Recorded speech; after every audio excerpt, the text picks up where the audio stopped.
The forest seemed to swallow the light whole, our flashlights struggling to cut through the oppressive darkness that clung to the trees like a second skin. The narrow path was overgrown, branches clawing at my jacket as we pushed forward. The air was heavy, damp, and cold, the kind of chill that seeped into your bones and stayed there. Every step felt wrong, the crunch of leaves and twigs underfoot echoing too loudly in the unnatural silence. Even the forest creatures were absent, as though they knew better than to linger in a place like this. The house came into view suddenly, its outline sharp and angular against the shadows. The roof sagged, the wood blackened with age and rot, as though it had been standing there for centuries. The windows were empty, dark, and watchful. The front door hung ajar, swaying slightly in the breeze we couldn't feel. My stomach twisted at the sight of it, a deep, instinctive warning screaming at me to turn back. But my legs kept moving. The others were already ahead, their flashlight beams darting across the warped wood and broken glass, their movements quick and nervous. We stepped inside, the floor creaking under our weight, the sound amplified in the suffocating stillness. The air inside was different, heavier, carrying a faint, acrid scent that burned the back of my throat. The walls were bare, stripped of wallpaper and paint, revealing the rough wood beneath. Symbols were scratched into the surface, crude and jagged, their meaning indecipherable, but unmistakably purposeful. My flashlight lingered on one for too long, the sharp lines seeming to twist and writhe under the beam. And I quickly looked away. The house didn't feel abandoned. It felt occupied. Every shadow seemed to stretch and reach for us, every creak of the wood underfoot carrying the weight of unseen eyes. My skin prickled with the sensation of being watched, and I couldn't stop myself from glancing over my shoulder every few seconds. The others felt it too. I could see it in their stiff movements, the way their eyes darted nervously around the room, the way they stayed close to one another without saying a word. We found the door in the kitchen, hidden beneath a warped and rotting rug. It was small, almost unnoticeable, but when my flashlight passed over it, the symbols on the wood seemed to glow faintly, pulsing like a heartbeat. One of us pulled the rug aside, revealing the full outline of the door, its edges jagged and uneven as though it had been cut into the floor hastily. A rusted handle jutted out, its surface slick with condensation. None of us wanted to touch it, but we all knew we had to. The door groaned as it opened, the sound sharp and grating, setting my teeth on edge. A gust of cold air rushed up from the darkness below, carrying with it a smell that was earthy and metallic, like damp soil mixed with rusted iron. My flashlight beam disappeared into the void, swallowed by the darkness. Before it could reveal anything, I leaned closer, squinting into the black, but saw nothing. Only the faint echo of dripping water reached my ears, distant and rhythmic, like the ticking of a clock.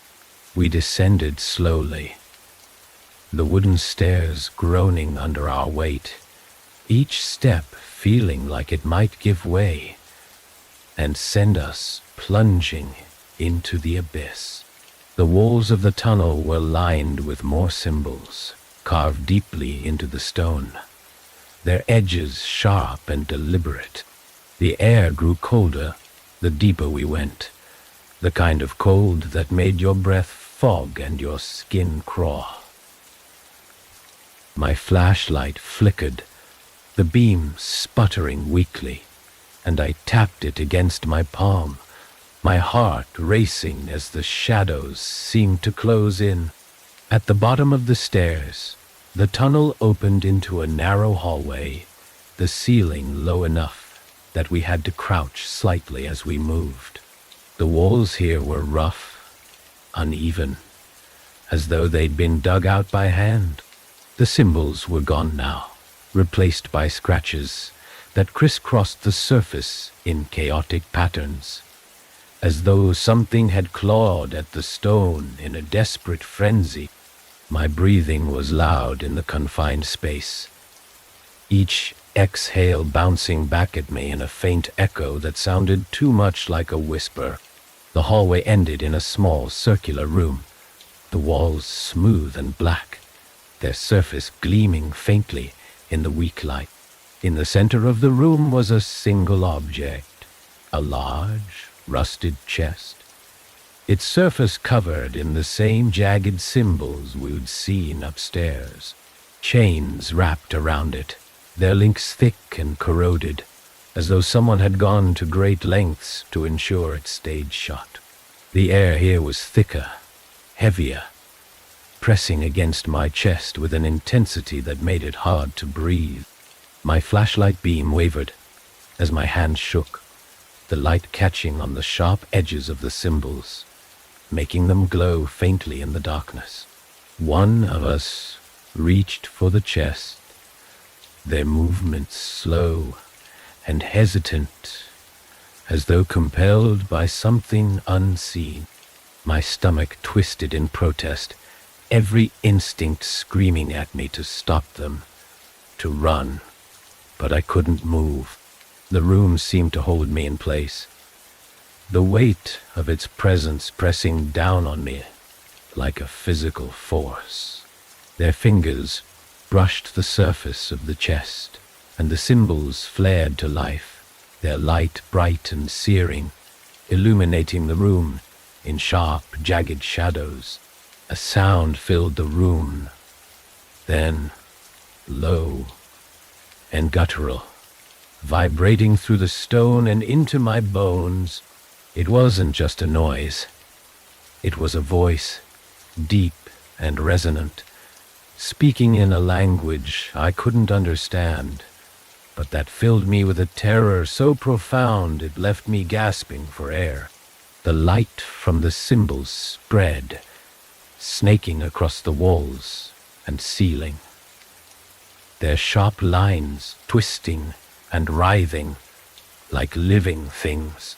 The air grew colder, the pressure in my chest unbearable, and I stumbled back, my flashlight clattering to the ground.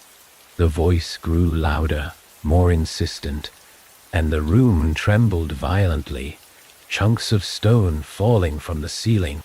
The chains around the chest snapped one by one, the sound sharp and metallic, echoing in the confined space. The lid began to rise, slow and deliberate, as though whatever was inside was savoring the moment. And then the light went out. The darkness was absolute, swallowing every trace of light and leaving only the sound of our panicked breathing echoing in the void. My hands fumbled for the flashlight, my fingers trembling as they found the cold metal cylinder on the floor. I clicked it on, but the beam was weak, faltering, as though the device itself was afraid of illuminating whatever was in the room with us. The chest was open now. Envelop edel T. The lid hung ajar, tilted at an unnatural angle, as though something had forced it beyond its intended range. The symbols, etched into its surface, still glowed faintly, their sharp lines pulsing like a dying heartbeat. But what drew my attention wasn't the chest. It was the space above it. The air there shimmered, twisting and distorting like heat waves, rising from asphalt. It was faint at first, barely perceptible, but as I stared, the distortion grew stronger, taking on a shape. It wasn't a person, not exactly. It was too tall, too angular, its limbs too long and sharp, its movements unnaturally smooth. My mind fought to make sense of it, but the harder I tried to focus, the more my head throbbed, a dull ache building behind my eyes.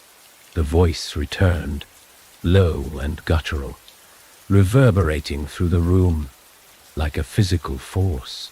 It wasn't speaking in words, at least not ones I could understand, but the intent was clear.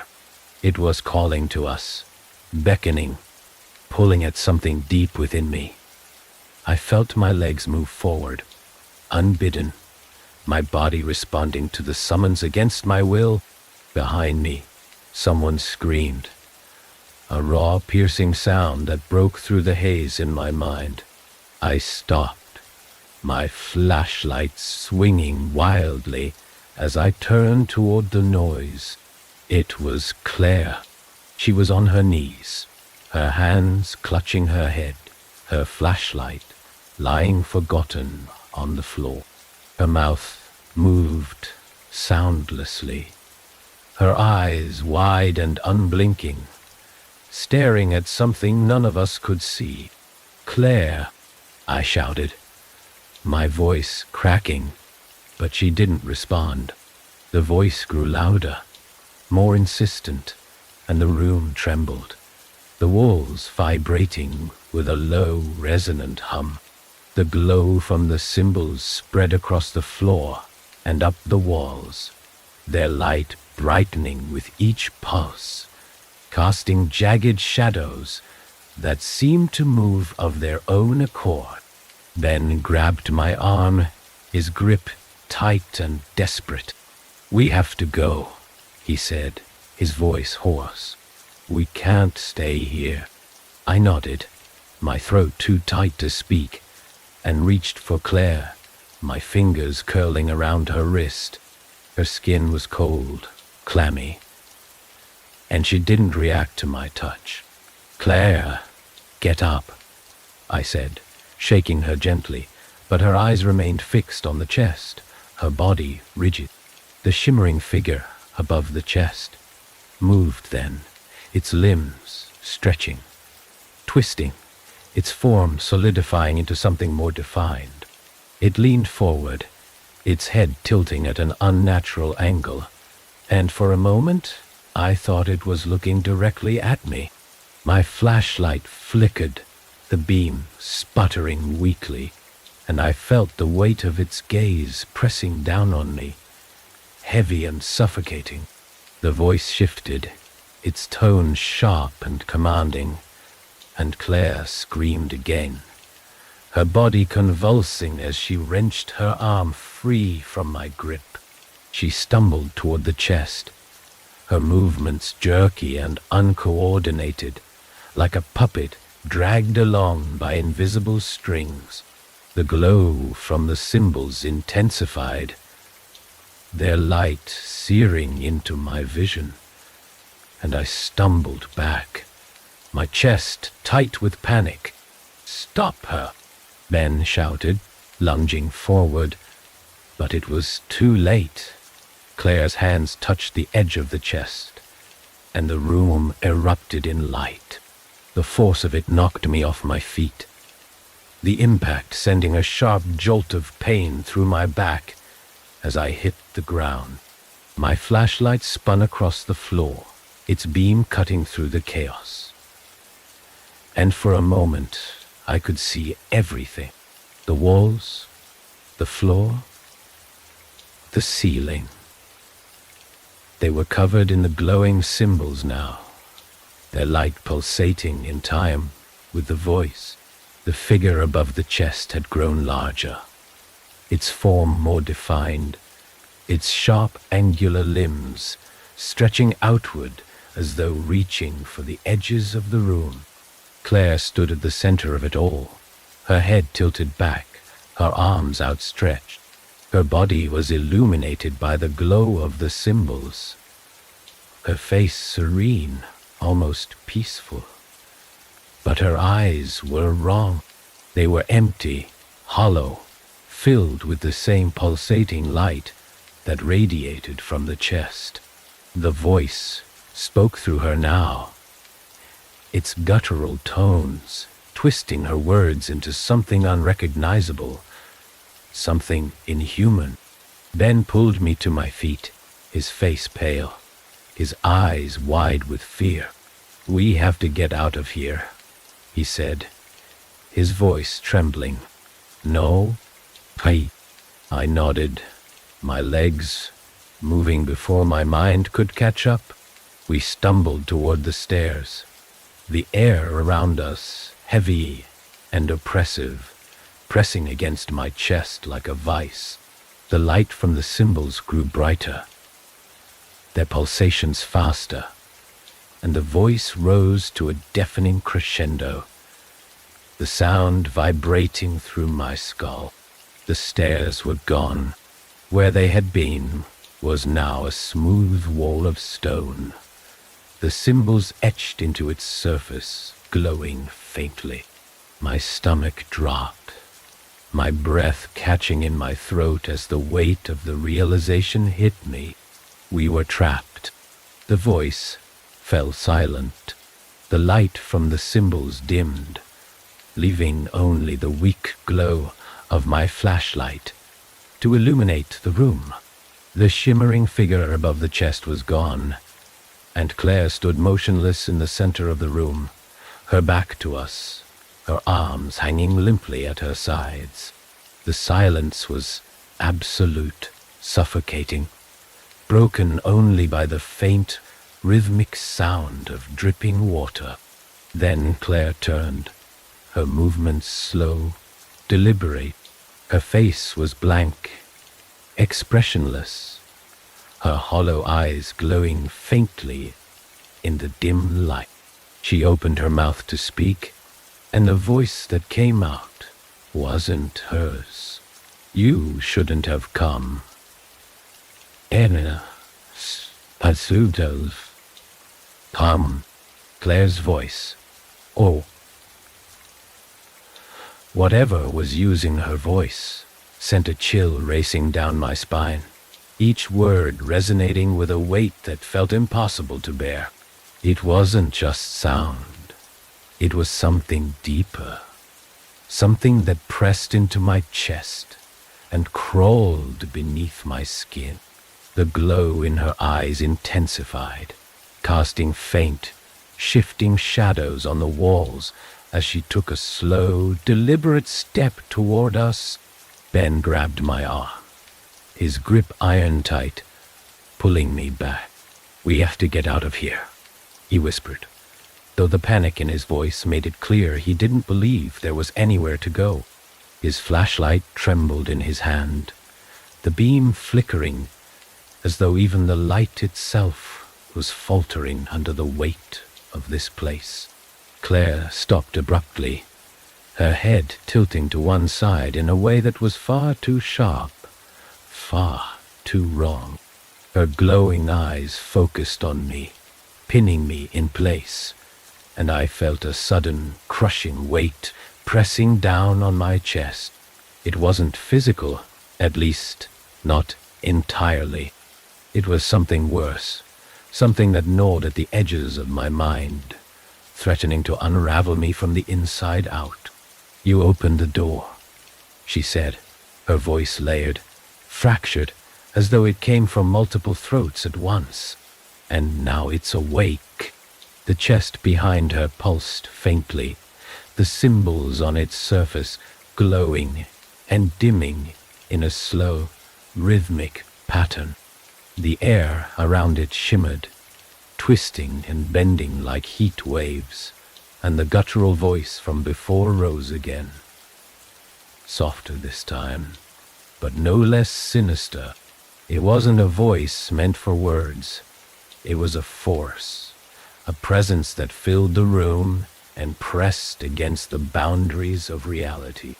Ben's flashlight beam darted to the far wall, and I followed it, my breath catching in my throat. The cracks in the stone had spread, glowing faintly, the sharp, jagged lines spiderwebbing outward like veins. The light pulsed in time with the chest, each flicker accompanied by a faint, almost imperceptible vibration that I could feel in the soles of my feet.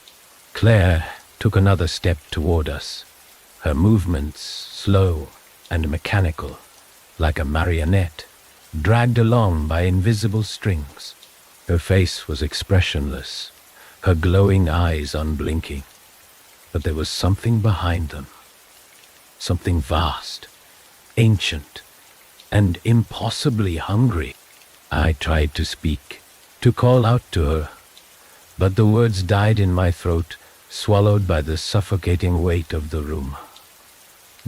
Ben didn't wait for me to find my voice. He lunged forward, grabbing Claire by the shoulders and shaking her violently. "Claire, snap out of it," he shouted, his voice cracking. "This isn't you."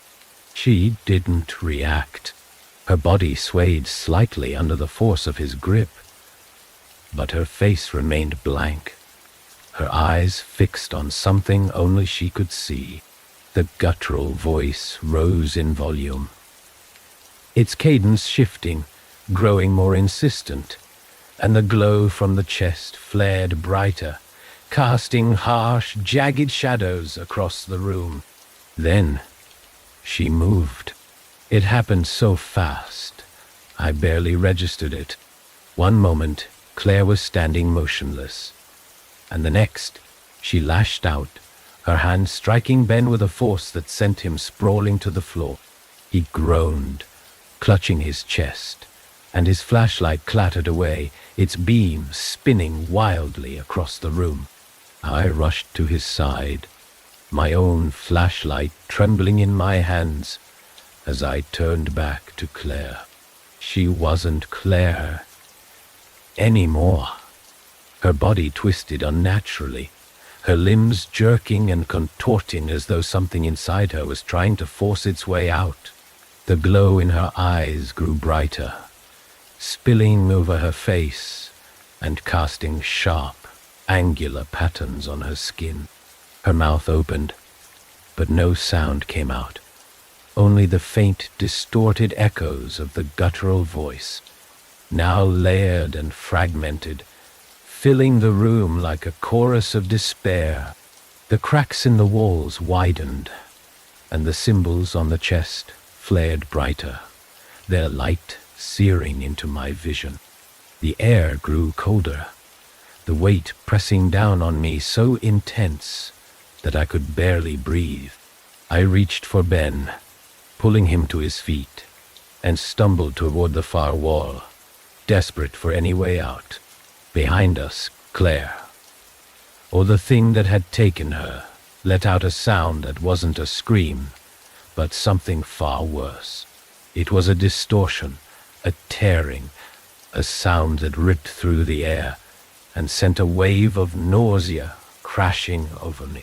The guttural voice rose to a crescendo, and the cracks in the walls began to glow brighter, the light spilling out in sharp, jagged beams that cut through the darkness.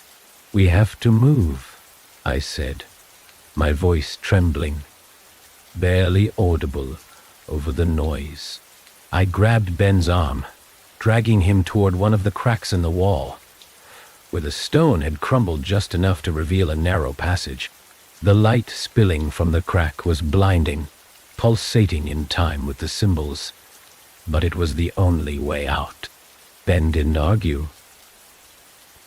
He stumbled after me, his breaths shallow and uneven, and together we squeezed through the opening, the jagged edges of the stones scraping against my arms and legs as I forced my way forward.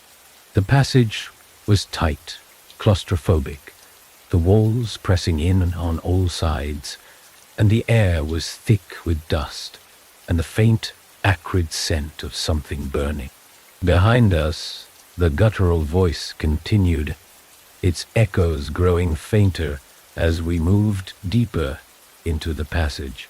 The light from the symbols flickered weakly, casting faint, uneven shadows on the walls, and I could hear Ben muttering under his breath, his words too soft to make out but tinged with panic. The passage opened suddenly into another chamber, smaller than the last, but no less suffocating.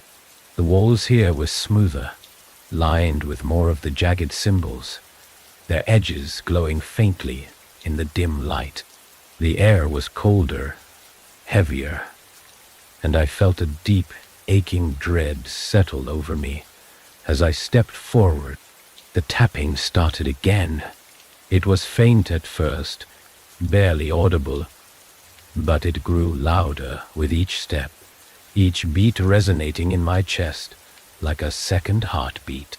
The symbols on the walls pulsed in time with the sound, their light growing brighter, and I felt the weight of the presence from before pressing down on me again, suffocating, relentless. Ben stopped suddenly, his flashlight beam freezing on something ahead. I followed his gaze, my stomach dropping as I saw what he was looking at. In the center of the room was another chest. Beautiful air. This one was larger, its surface covered in even more of the jagged symbols, and it was open. The lid hung at an awkward angle, the chains that had once bound it lying broken on the floor. The air around it shimmered faintly, twisting and bending like the heat waves we'd seen before. And then I saw it, something moving inside the chest, its form indistinct, shifting, its edges blurring and twisting like smoke. It rose slowly, its movements deliberate, and the tapping grew louder, more insistent, each beat reverberating through the chamber. It wasn't finished. The thing rising from the chest wasn't bound by the rules of our world. Dive, its shape twisted and writhed, always shifting, never settling into anything that made sense. It was dark, darker than the surrounding shadows, an absence of light so complete it seemed to draw the glow from the symbols into itself. Its presence was oppressive, a suffocating weight that pressed down on me with every pulse of the tapping that echoed through the chamber. Ben stepped back, his flashlight trembling in his hand, the beam faltering as though it couldn't bear to illuminate what stood before us. I reached for his arm, my fingers curling around his sleeve, but my grip was weak, my hands trembling as fear coursed through me. The thing in the chest stretched upward, its amorphous form brushing the low ceiling, the symbols above it dimming and flickering like dying embers. The voice returned, deep and guttural, vibrating through the air and into my chest. It wasn't words, it wasn't language at all, but it carried meaning, raw and unfiltered, pressing into my mind with a force that made me stagger. I heard Ben gasp, his knees buckling as he clutched his head, his flashlight clattering to the floor and spinning wildly. I turned to him, grabbing his shoulders to steady him, But he didn't look at me. His eyes were wide and unseeing, his mouth moving soundlessly, and I realized, with a jolt of horror, that he was mouthing the same pattern as the tapping. His lips moved in sync with the rhythm, his breath catching in his throat, as though his body was no longer his own. "Ben!" I shouted, my voice cracking, but he didn't respond. The tapping grew louder, sharper, each beat like a hammer driving nails into my skull, and I stumbled back, my flashlight shaking in my hand. The light caught on the chest, illuminating its surface, and for the first time I saw what was inside. There were faces. They weren't human, not anymore. They were stretched and distorted, their features warped into grotesque parodies of expression. They pressed against the inside of the chest, their hollow eyes staring out at us, their mouths open in silent screams. The thing rising from the chest moved between them, through them, as though it were made of the same substance, its shifting form absorbing and discarding pieces of the faces as it grew. The tapping stopped. The silence that followed was worse than the noise. It was thick, heavy, a vacuum that seemed to pull the air from my lungs. Ben fell to his knees, his body trembling, his eyes rolling back in his head as the thing turned toward him, or at least I thought it did. It didn't have a face, but I felt its focus shift, felt the weight of its attention settle on him like a crushing wave. I acted without thinking. I grabbed the flashlight from the floor, its beam flickering weakly, and swung it toward the chest. The metal struck the side with a dull clang, and the symbols flared brightly, their glow searing into my vision. The thing recoiled slightly, its form rippling, and Ben collapsed forward, gasping for air. "Get up!" I shouted, grabbing his arm and pulling him to his feet. He stumbled, his legs unsteady, but he moved, his eyes darting toward the narrow passage we'd come through. The tapping resumed, louder and faster, as though the thing was enraged, and I felt the walls of the chamber tremble, cracks spreading outward from the chest. We ran. The passage was tighter than I remembered, the walls pressing in on all sides, the air thinner, colder. The tapping followed us, relentless, each beat echoing through the tunnel and vibrating in my chest. My flashlight flickered, its beam casting erratic shadows that danced and twisted like living things, and I had to fight the urge to turn around, to look back at whatever was chasing us. Ben stumbled ahead of me, his breathing ragged, and I grabbed his arm to steady him. "Keep going," I said, though my voice was barely more than a whisper, drowned out by the relentless tapping. "Don't stop." The tunnel twisted and turned, the path uneven, the ground slick with the same dark liquid that had coated the floor of the chamber. My boots slipped, my knees buckling, and I fell hard, the flashlight clattering from my hand and spinning across the floor. The beam illuminated the passage ahead, catching on jagged cracks and faintly glowing symbols. But what froze me in place was the shadow that moved across the wall.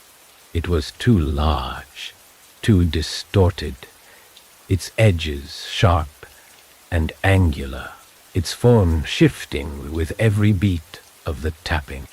It moved closer, the air growing colder with its approach, and I felt the weight of its presence pressing down on me again, suffocating, paralyzing. "Get up!"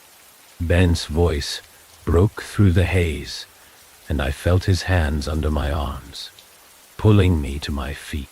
I stumbled forward, grabbing the flashlight and clutching it tightly as we moved deeper into the tunnel.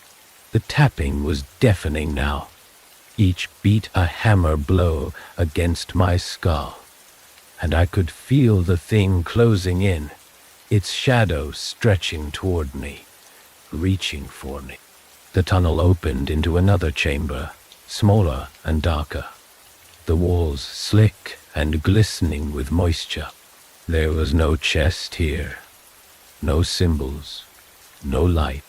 It was empty, save for the sound of dripping water and the faint rhythmic echo of the tapping. Ben collapsed against the far wall, his chest heaving, his flashlight clutched tightly in his shaking hands. The tapping stopped. The silence was complete, oppressive, broken only by the sound of our labored breathing. The air was heavy, thick, and I felt my knees buckle as I sank to the floor, my flashlight beam flickering weakly across the smooth, featureless walls. Ben was staring at the floor, his eyes hollow, his face pale, and I knew he was thinking the same thing I was. We weren't safe. 10. We'd never been safe. This place wasn't just alive. It was watching, waiting, and it wasn't finished with us yet. The silence in the chamber pressed against my ears, heavier than the darkness around us. My breaths came shallow and ragged, each one scraping through the cold air like it might be my last. The walls, slick with moisture, seemed to close in on us, the faint sound of dripping water amplifying the suffocating quiet. I didn't dare move. Neither did Ben.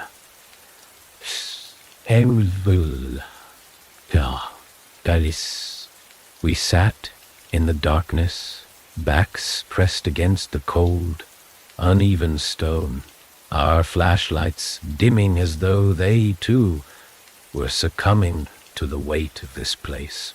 And then, far off in the distance, the tapping started again. It was softer now, almost gentle, but no less deliberate.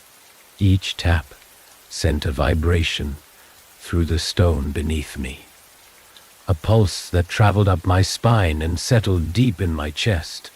I felt it in my teeth, in my skull, as though the sound was burrowing into me, becoming a part of me. My flashlight flickered, the weak beam slicing through the gloom, but it revealed nothing.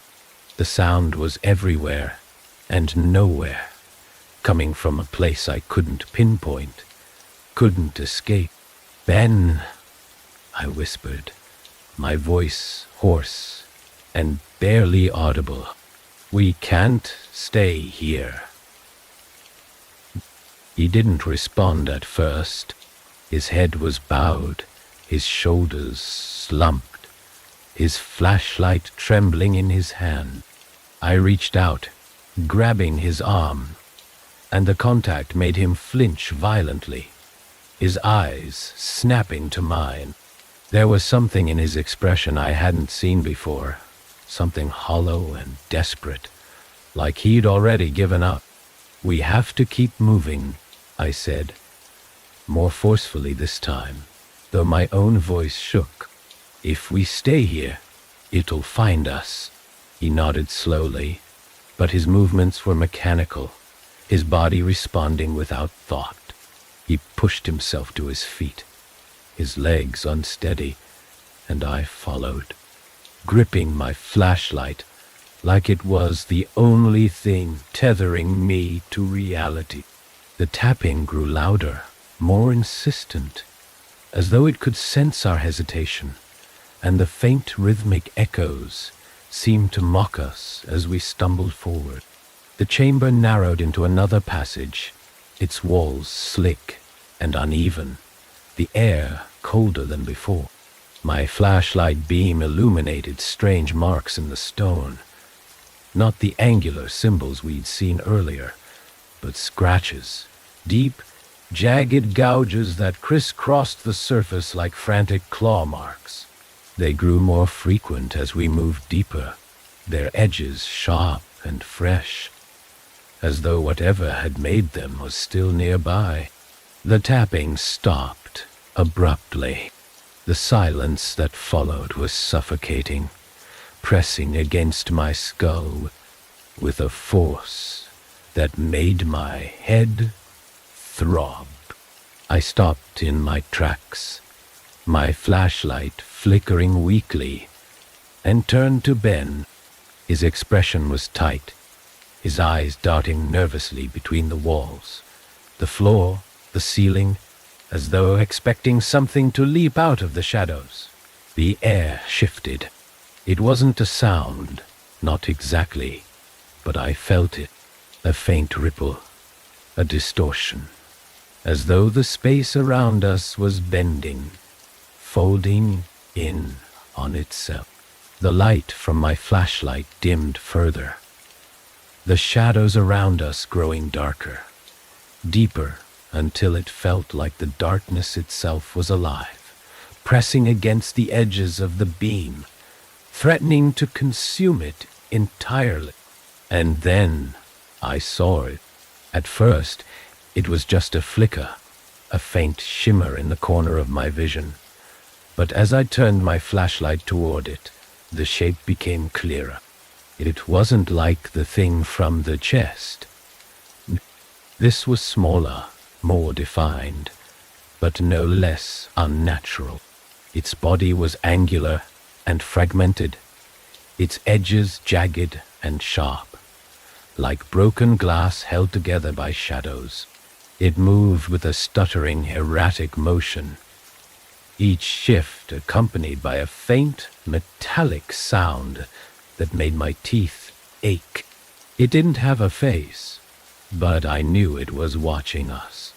I felt its gaze, heavy and invasive, as though it was peeling back the layers of who I was, exposing everything I'd tried to bury.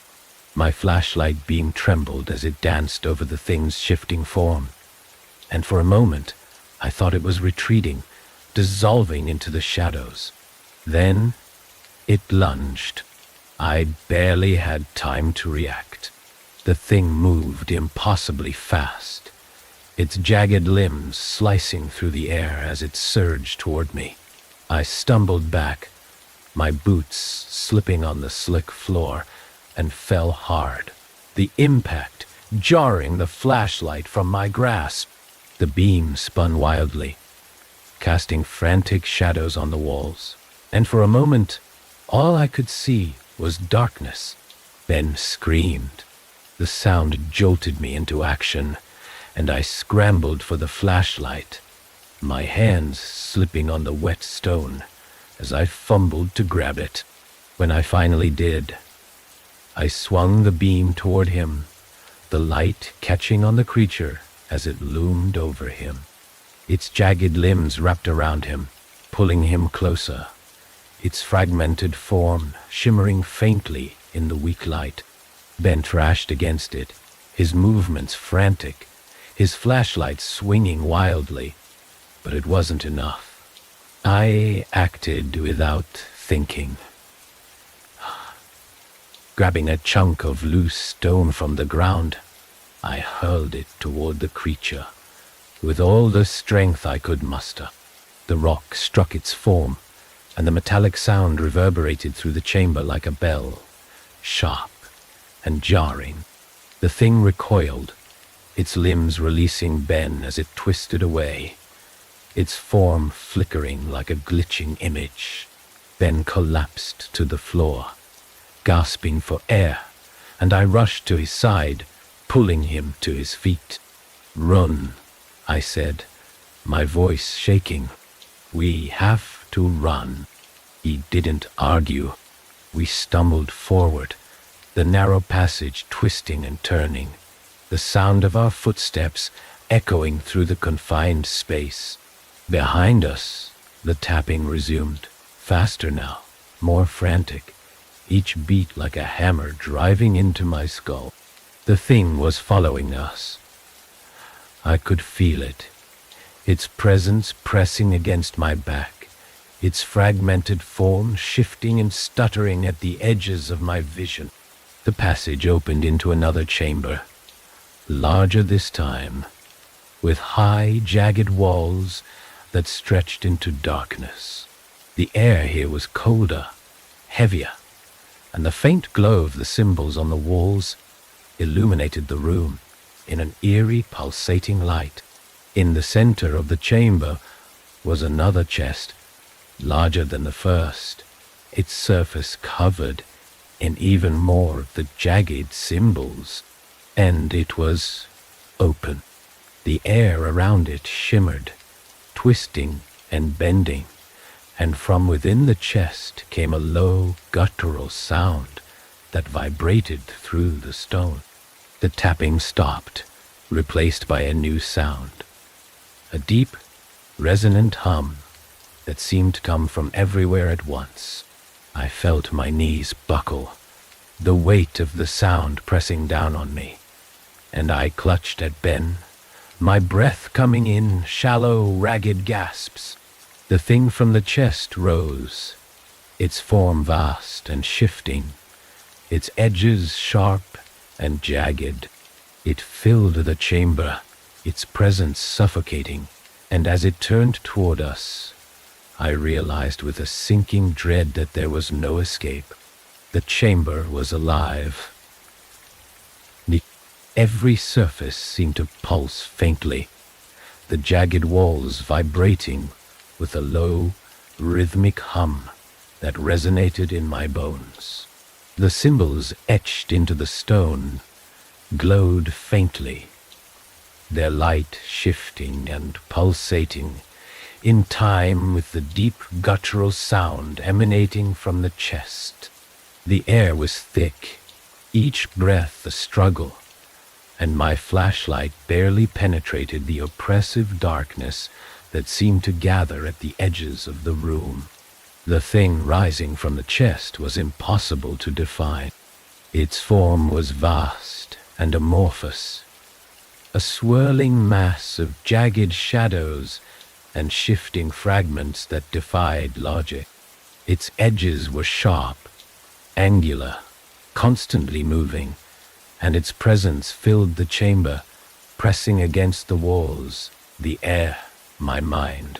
It didn't have a face, but I felt its gaze, cold and unrelenting, as it turned toward us. Ben was frozen beside me, his flashlight trembling in his hands, the beam flickering weakly, as though it too was succumbing to the weight of this place. His breathing was shallow, his eyes wide with a mix of terror and resignation. I grabbed his arm, trying to pull him back, but he didn't move. His gaze was fixed on the thing, his body rigid, his lips moving soundlessly. The guttural hum grew louder, deeper, vibrating through the chamber, and the glow of the symbols brightened, their sharp lines casting jagged shadows that twisted and writhed like living things. The chest at the center of the room seemed to pulse in time with the hum, its surface gleaming faintly, the jagged symbols etched into its metal glowing brighter with each pulse. "Ben!" I shouted, my voice cracking. I shook his arm, trying to snap him out of it, but he didn't respond. His flashlight slipped from his grasp, clattering to the floor, and he stepped forward, his movements slow and deliberate, as though drawn by an invisible force. No. I lunged forward, grabbing him by the shoulders and pulling him back. "You can't." The thing in the chest moved, its shifting form stretching toward us, and I felt the air grow colder, sharper, cutting into my skin like glass. The guttural hum shifted, its tone rising and falling in an uneven rhythm that made my stomach churn. The light from the cymbals flickered, their glow dimming and brightening erratically, casting the chamber in an eerie, stuttering light. Ben stumbled back, his body trembling, and I pulled him toward the far side of the chamber, my flashlight beam darting across the walls, searching for an exit. The tapping had returned, faint and rhythmic, coming from somewhere deep within the shadows, and I felt the edges of my vision blur as the sound pressed against my mind. The thing moved again, faster this time, its jagged limbs stretching and twisting, cutting through the air with a sound like tearing fabric. The chest pulsed violently, its glow flaring brighter, and the walls of the chamber trembled, cracks spreading outward from the center. The air was alive with movement, the jagged shadows shifting and writhing. And I realized with a sinking dread that the chamber wasn't just alive, it was awake. "We have to move," I said, my voice barely audible over the noise. I grabbed Ben's arm, dragging him toward the far wall, where the cracks in the stone were larger, wider, revealing faint slivers of light beyond. The thing surged forward, its form twisting and distorting, and I felt the cold weight of its presence pressing against my back, pushing me forward. The cracks widened as we approached, the light spilling through brighter, sharper, and I realized with a jolt of hope that it wasn't just light. It was an opening. The jagged edges of the stone framed a narrow passage, the walls glowing faintly with the same pulsating light as the symbols in the chamber. And I didn't hesitate. I shoved Ben through first, his body barely fitting, and then followed, my shoulders scraping against the rough stone as I squeezed through. The passage was tight, the walls pressing in on all sides, and the air was colder here, thinner, each breath a struggle. The tapping followed us, growing louder, faster, and I felt the vibrations in the stone beneath my hands, in the air around me, in the very fabric of the passage itself. My flashlight beam flickered weakly, barely illuminating the twisting path ahead, and I felt my heart pounding in my chest, the sound almost drowning out the tapping. We emerged into another chamber, smaller than the last, but no less suffocating. The walls here were smooth, their surfaces glistening faintly in the dim light, and the air was filled with the faint acrid scent of burning. In the center of the room was another chest, smaller this time, its surface dull and unmarked, but the air around it shimmered faintly, twisting and bending like heat waves. Ben dropped to his knees, his chest heaving, his hands clutching at the cold stone floor. His flashlight lay forgotten beside him, its beam flickering against the far wall, and I knelt beside him, my own body trembling, my mind racing. The tapping had stopped, replaced by a deep, resonant silence that was somehow worse, the weight of it pressing down on me like a physical force. The chest at the center of the room pulsed faintly, its surface glowing dimly, and I felt the air grow colder, sharper, each breath cutting into my lungs like shards of glass. The symbols on the walls flickered weakly, their light dimming and brightening in an uneven rhythm, and I realized, with a sinking dread, that the chest wasn't dormant. It was waiting. Ben's voice broke the silence, barely more than a whisper. "It's not over," he said, his words trembling, his eyes fixed on the chest. "It's never going to be over."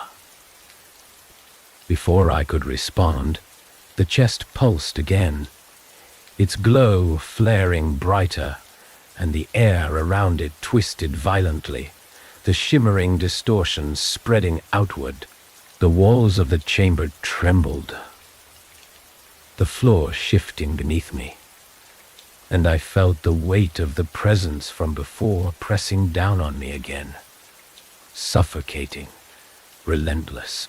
The thing wasn't done. The chest pulsed again, and this time, the walls of the chamber seemed to contract, pulling inward like the tightening grip of an unseen hand. My chest felt heavy, each breath scraping against my lungs as though the very air had turned to glass. The symbols on the walls flickered erratically, their light dimming and flaring like the desperate sputtering of a dying flame. I wanted to move, to grab Ben and run, but the weight of the place, the thing, held me in place, its presence pressing against my mind like a vice. Ben was still on his knees, his hands gripping the slick stone floor, his face pale and drawn. He stared at the chest, his eyes hollow, and for a moment, I thought he was going to reach for it. My stomach churned at the thought, bile rising in my throat, and I grabbed his shoulder, shaking him violently. "Ben, look at me," I said, my voice sharp, desperate. He didn't respond at first, his gaze locked on the chest, as though it were the only thing in the room. "Ben," I shouted, the sound echoing off the smooth walls, louder than I'd intended. Finally, he turned to me, his eyes meeting mine. They were glassy, unfocused, but I could see the faint glimmer of recognition there, a shred of the person I knew buried beneath the weight of whatever was happening. "It's too late," he whispered, his voice trembling. "It's already here." The chest pulsed again, brighter this time, and the air in the room seemed to shift, vibrating with a low, resonant hum that I felt deep in my bones. The walls trembled, cracks spreading outward from the center, and the symbols etched into the stone flared brightly before winking out entirely, leaving us in near total darkness.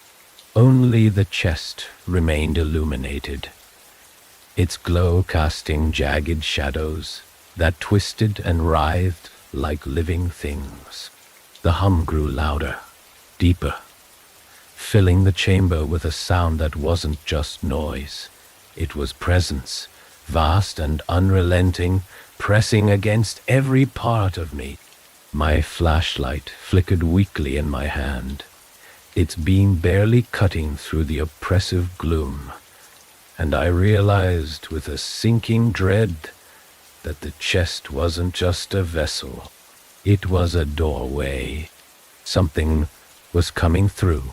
The air grew colder, sharper, each breath slicing into my lungs like shards of ice.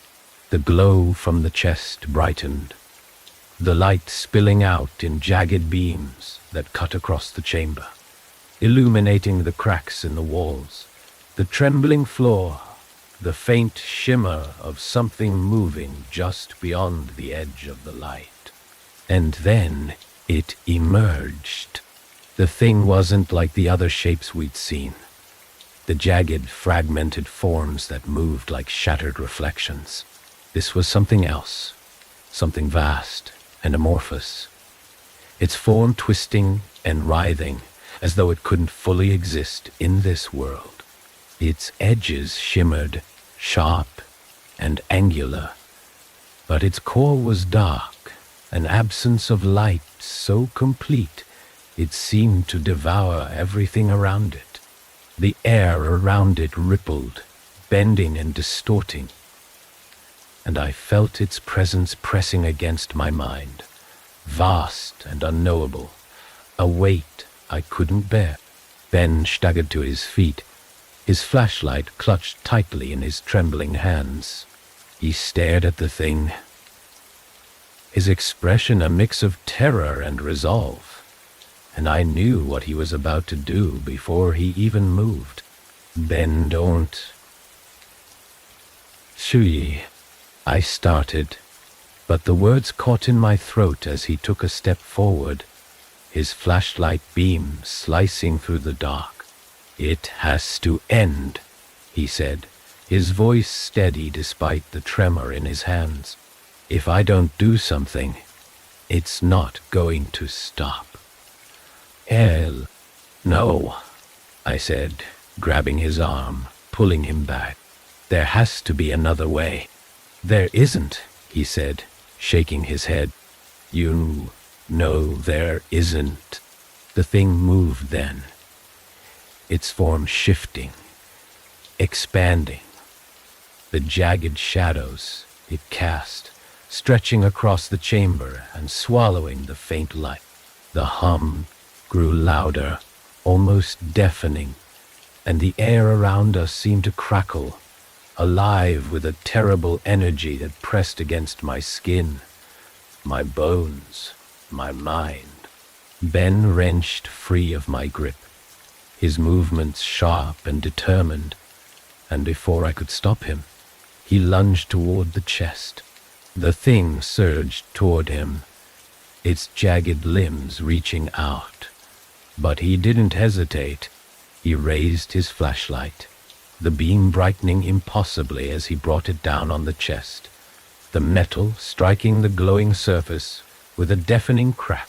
The light erupted from the chest in a blinding flash, searing into my eyes, and I felt the floor beneath me give way, the ground trembling violently as the chamber began to collapse.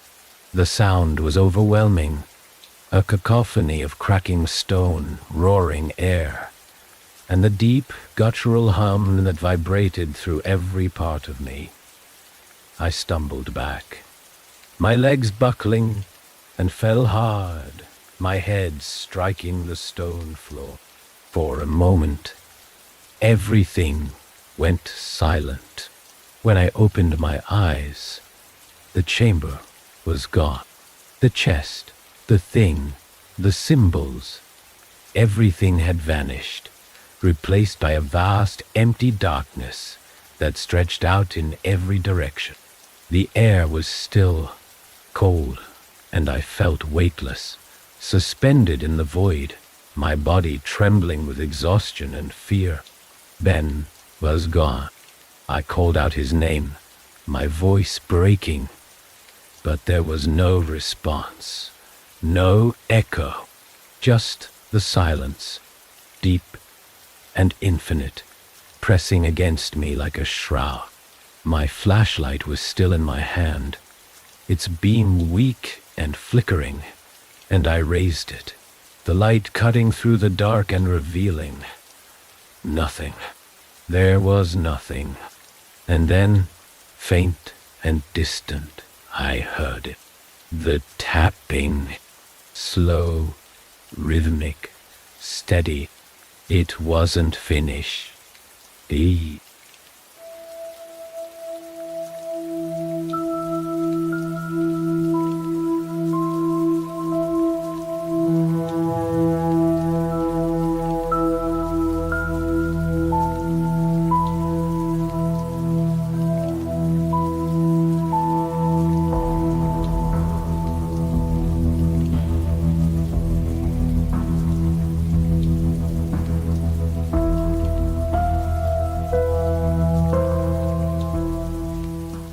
The air was heavy as we stood at the entrance to the Raven Ridge mine.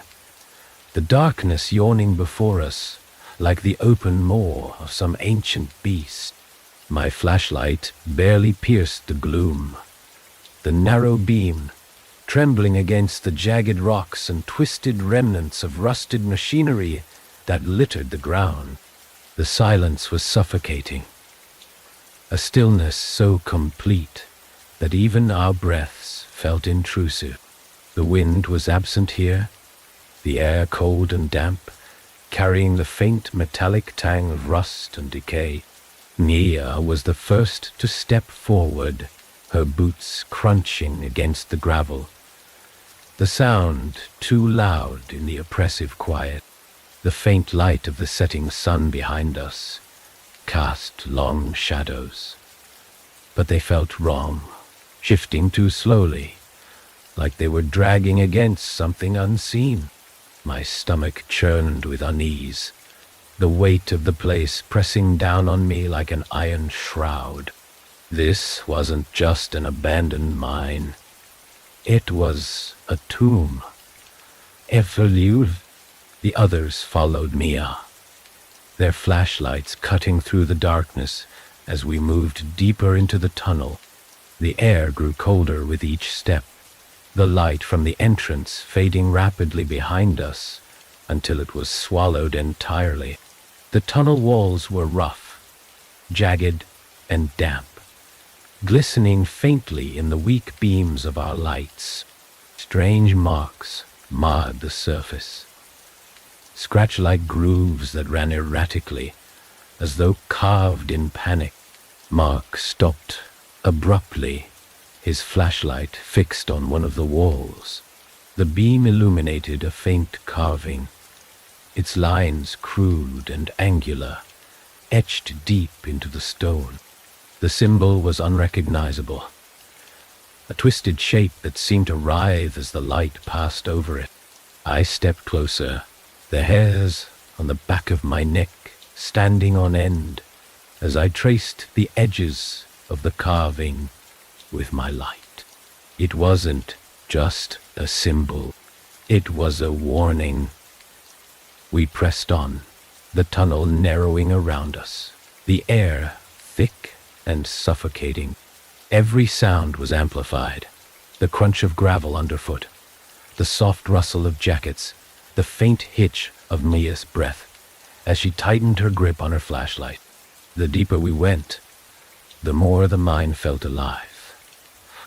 Shadows flickered at the edges of our beams, darting just out of sight, and I couldn't shake the feeling of being watched. The silence was no longer just absence, it was anticipation.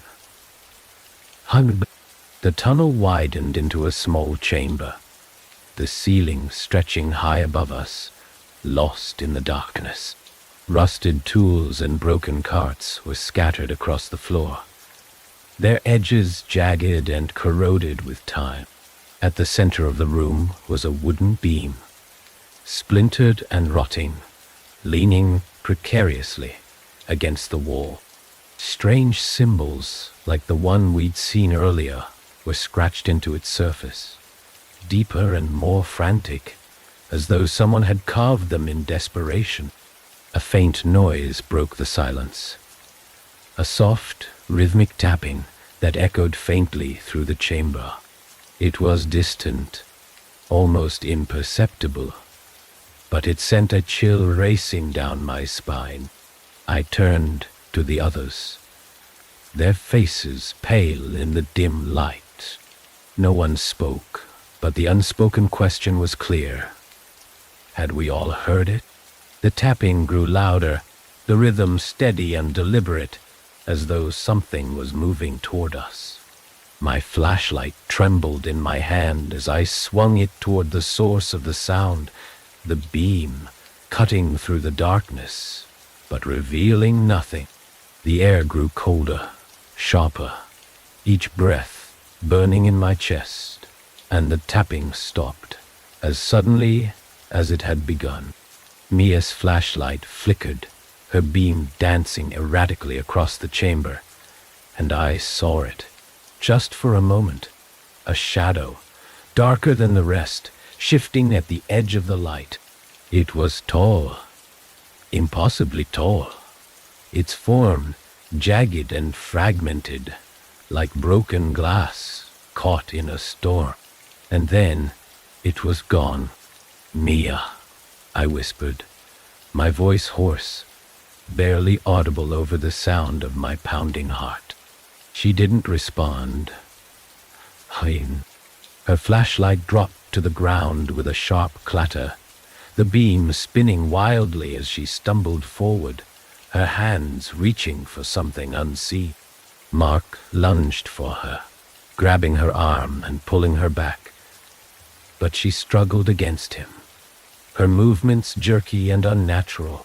Her eyes were wide, unblinking, and fixed on the far corner of the chamber where the shadow had been.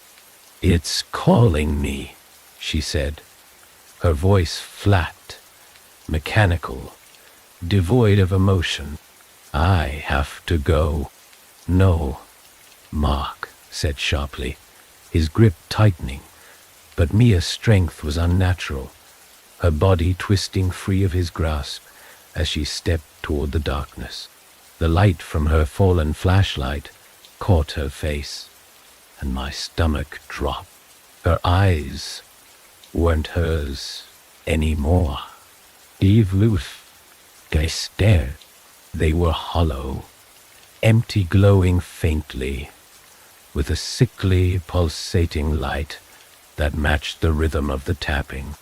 The chamber trembled, the walls vibrating faintly, and the sound of the tapping returned, louder now, closer.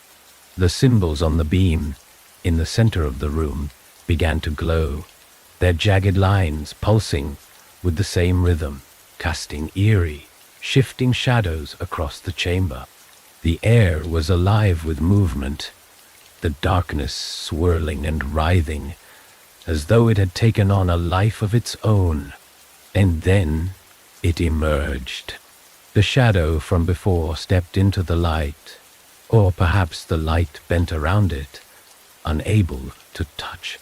Its form was vast and amorphous, its edges jagged and constantly shifting, like shards of glass suspended in smoke.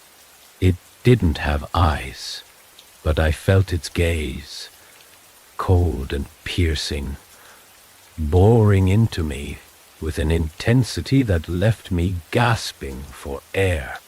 Mia stopped abruptly, her body swaying slightly, her head tilting as though listening to something only she could hear. The shadow loomed over her, its form expanding, twisting, and I felt the weight of its presence pressing against my chest, my mind, my very soul. The tapping was deafening now, each beat reverberating through the chamber like the toll of a bell, signaling something ancient and inevitable. And then it spoke. The voice was low and guttural, resonating through the chamber, through the air, through me. It wasn't words, not in any language I could understand, but it carried meaning, raw and unfiltered, a force that pressed into my thoughts and left me trembling. My flashlight flickered, the beam dimming, and I knew, whatever this thing was, it wasn't human. It wasn't meant to be here, and neither were we. The silence that followed was suffocating. A void that wrapped itself around us and pressed against my ears until I thought they might burst. Mia stood frozen, her body eerily still, except for the faint rise and fall of her chest. The light from the symbols flickered, casting jagged shadows across her face, twisting her features into something unfamiliar, something wrong. I took a step toward her, my legs trembling, my flashlight barely clinging to life as its weak beam flickered over the shifting darkness around her. "Mia," I whispered, the word catching in my throat, but she didn't react. Her eyes were wide and glassy, reflecting the faint, sickly glow of the symbols, and her lips were slightly parted, as if she were on the verge of speaking. But there was no sound, only the heavy, pulsing rhythm of the tapping that seemed to come from everywhere at once. Mark grabbed my arm, his grip firm but shaking. "Don't," he said, his voice low and urgent. "Something's got her." I shook him off, my pulse pounding in my ears. We can't just leave her." My words felt hollow, swallowed by the oppressive weight of the room, but I forced myself forward, each step heavier than the last. The shadow near her loomed larger now, its jagged edges flickering like broken shards of glass, shifting and reforming as though it couldn't quite hold its shape.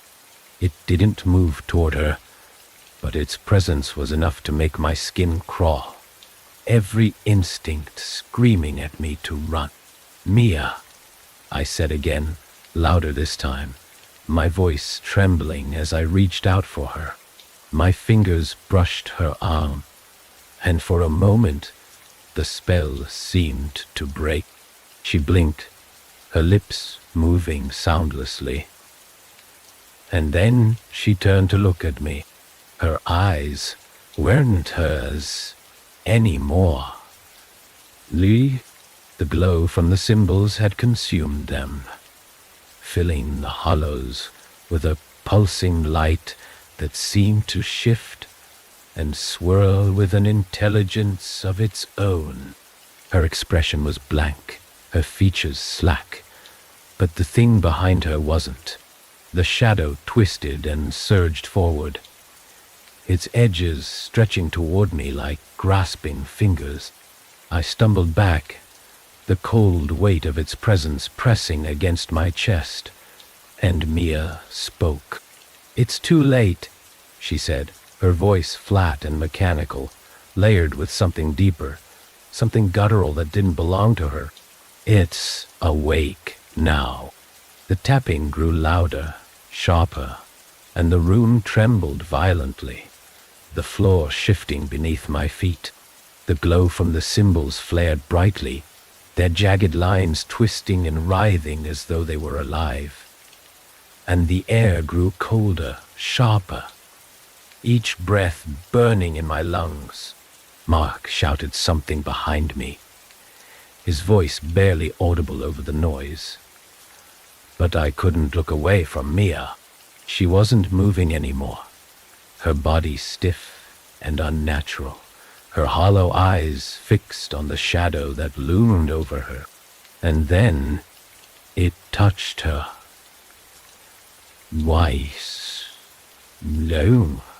The shadow's jagged edges sank into her skin, disappearing as though it were being absorbed, and her body convulsed violently, her head snapping back with a sickening crack. The light from her eyes flared, bright enough to sear into my vision, and she let out a sound that wasn't a scream.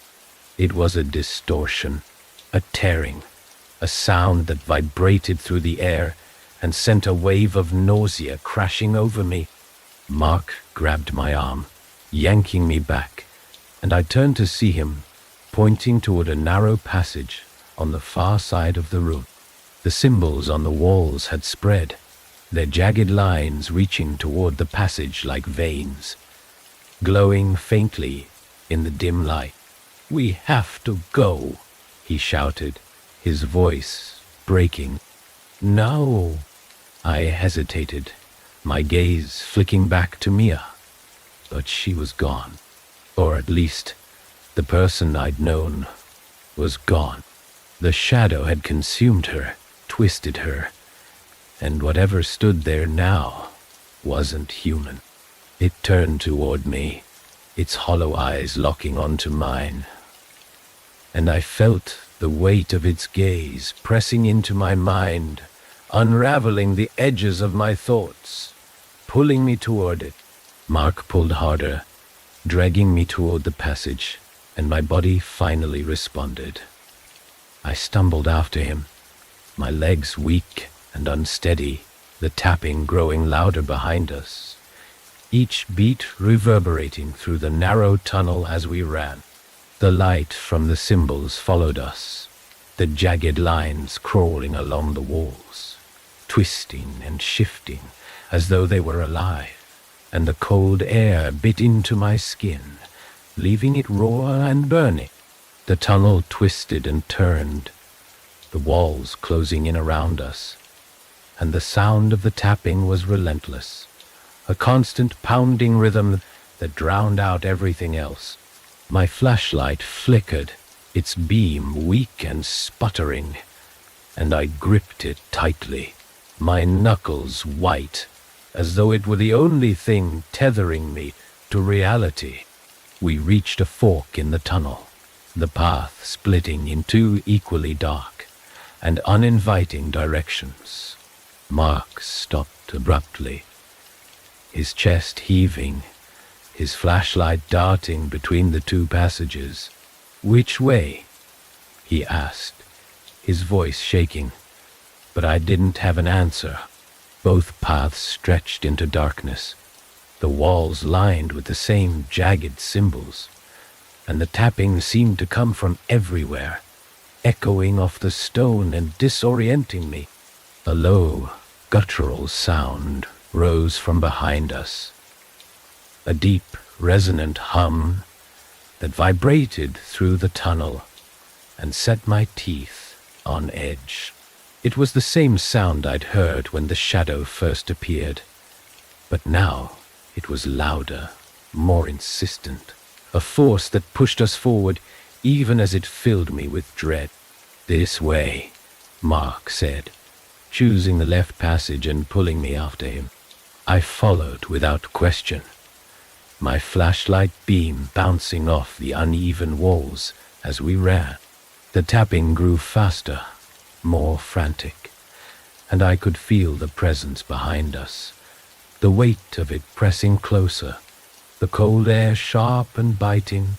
The passage opened suddenly into another chamber, smaller than the last, but no less suffocating. The walls were smooth, their surfaces glistening faintly in the weak light, and the air was heavy with the acrid scent of something burning. At the center of the room was another chest, its surface dull and unmarked, but the air around it shimmered faintly, twisting and bending like heat waves. The tapping stopped. The silence was deafening, pressing against my ears, my chest, my mind, and I realized, with a sinking dread, that the chest wasn't dormant. It was waiting.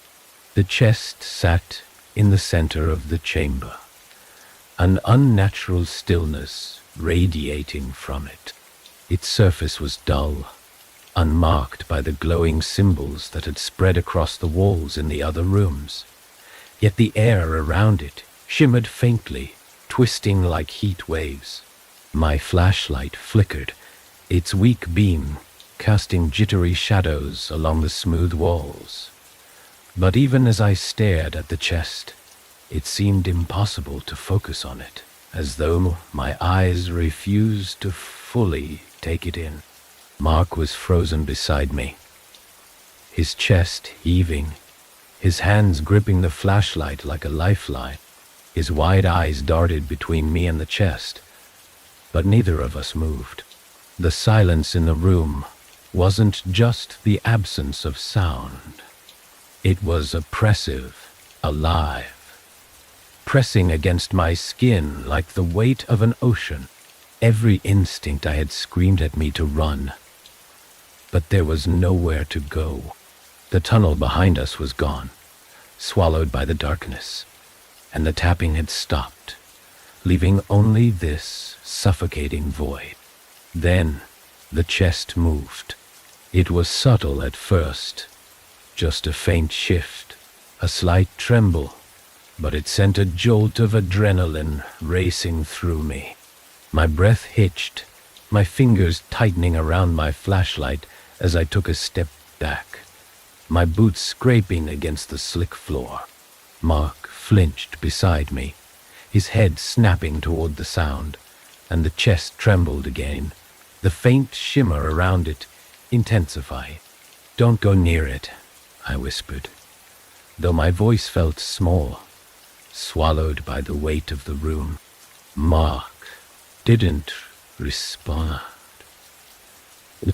His gaze was locked on the chest, his face pale, his lips moving soundlessly as though he were praying, or maybe cursing. I reached for him, grabbing his arm, but before I could pull him back, the chest began to open. The lid rose slowly, the sound of creaking metal cutting through the silence like a jagged blade. The shimmer around the chest brightened, distorting the air, and I felt the temperature drop sharply, the cold biting into my skin. I took another step back, dragging Mark with me, my heart pounding in my chest as the lid opened fully, revealing only darkness inside. But it wasn't empty. Elaine, 84, a sound emerged from the chest, faint at first, but growing louder, a low guttural hum that vibrated through the chamber and sent a shiver racing down my spine. It wasn't just a noise, it was a presence, vast and unrelenting, pressing into every corner of the room, every corner of my mind. The air grew thicker, colder, and I felt a sharp pain behind my eyes, as though something were clawing its way into my skull. The darkness inside the chest began to shift, twisting and writhing, and then it rose.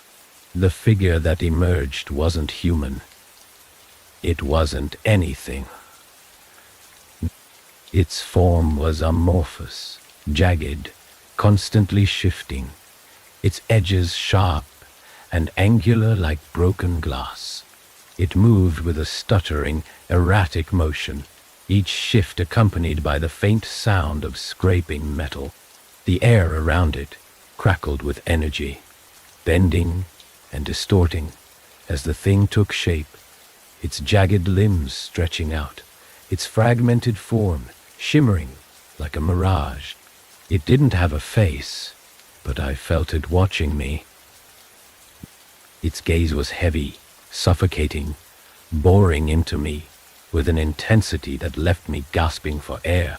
My flashlight flickered weakly, the beam barely cutting through the oppressive gloom, and the figure turned toward me, its form rippling as though it were deciding what shape to take.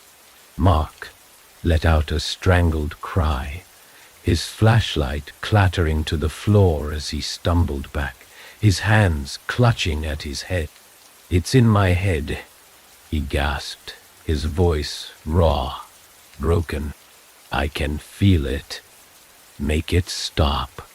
I reached for him, grabbing his arm, but he shoved me away, his movements frantic, erratic. The figure surged forward, its jagged limbs stretching out toward him, and I felt the cold weight of its presence press against me, a force so overwhelming it left me paralyzed. Mark screamed, a sound so raw it made my stomach twist, and the figure wrapped itself around him, its fragmented form shifting and twisting, consuming him. "Mark!" I shouted, my voice breaking, but it was too late. The figure absorbed him, its jagged edges slicing through him like he wasn't even there. And then it turned to me. The room trembled violently, the walls cracking as the hum grew louder, deeper, resonating through the chamber like a heartbeat. The glow from the chest intensified, spilling out in jagged beams of light that twisted and writhed. And I stumbled back, my legs weak, my heart pounding. The figure moved toward me, its form stretching and twisting, and I felt its presence pressing into my mind, unraveling the edges of my thoughts, pulling me toward it. I turned and ran. The tunnel ahead was narrow, the walls pressing in on all sides. But I didn't care. My flashlight flickered weakly, the beam sputtering as I stumbled forward, my breath ragged, my chest heaving. The hum followed me, a low, resonant sound that vibrated through the stone, growing louder with each step. The air grew colder, heavier, and I felt the weight of the thing pressing against my back, pushing me forward. The tunnel twisted sharply, the walls slick with moisture, and I slipped, my knees hitting the ground hard. My flashlight spun across the floor, its beam catching on something ahead, a jagged crack in the stone, wide enough to squeeze through.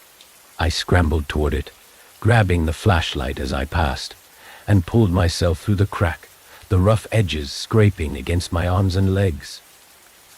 Why? The space beyond was tight, suffocating, the walls pressing in around me, but I kept moving, crawling through the darkness as the hum grew louder, more insistent. The air was freezing now, each breath burning in my lungs, and I felt the presence closing in, its fragmented form stretching into the narrow space, its jagged edges scraping against the stone. I reached the end of the tunnel, the space opening into another chamber, smaller than the last, but no less suffocating.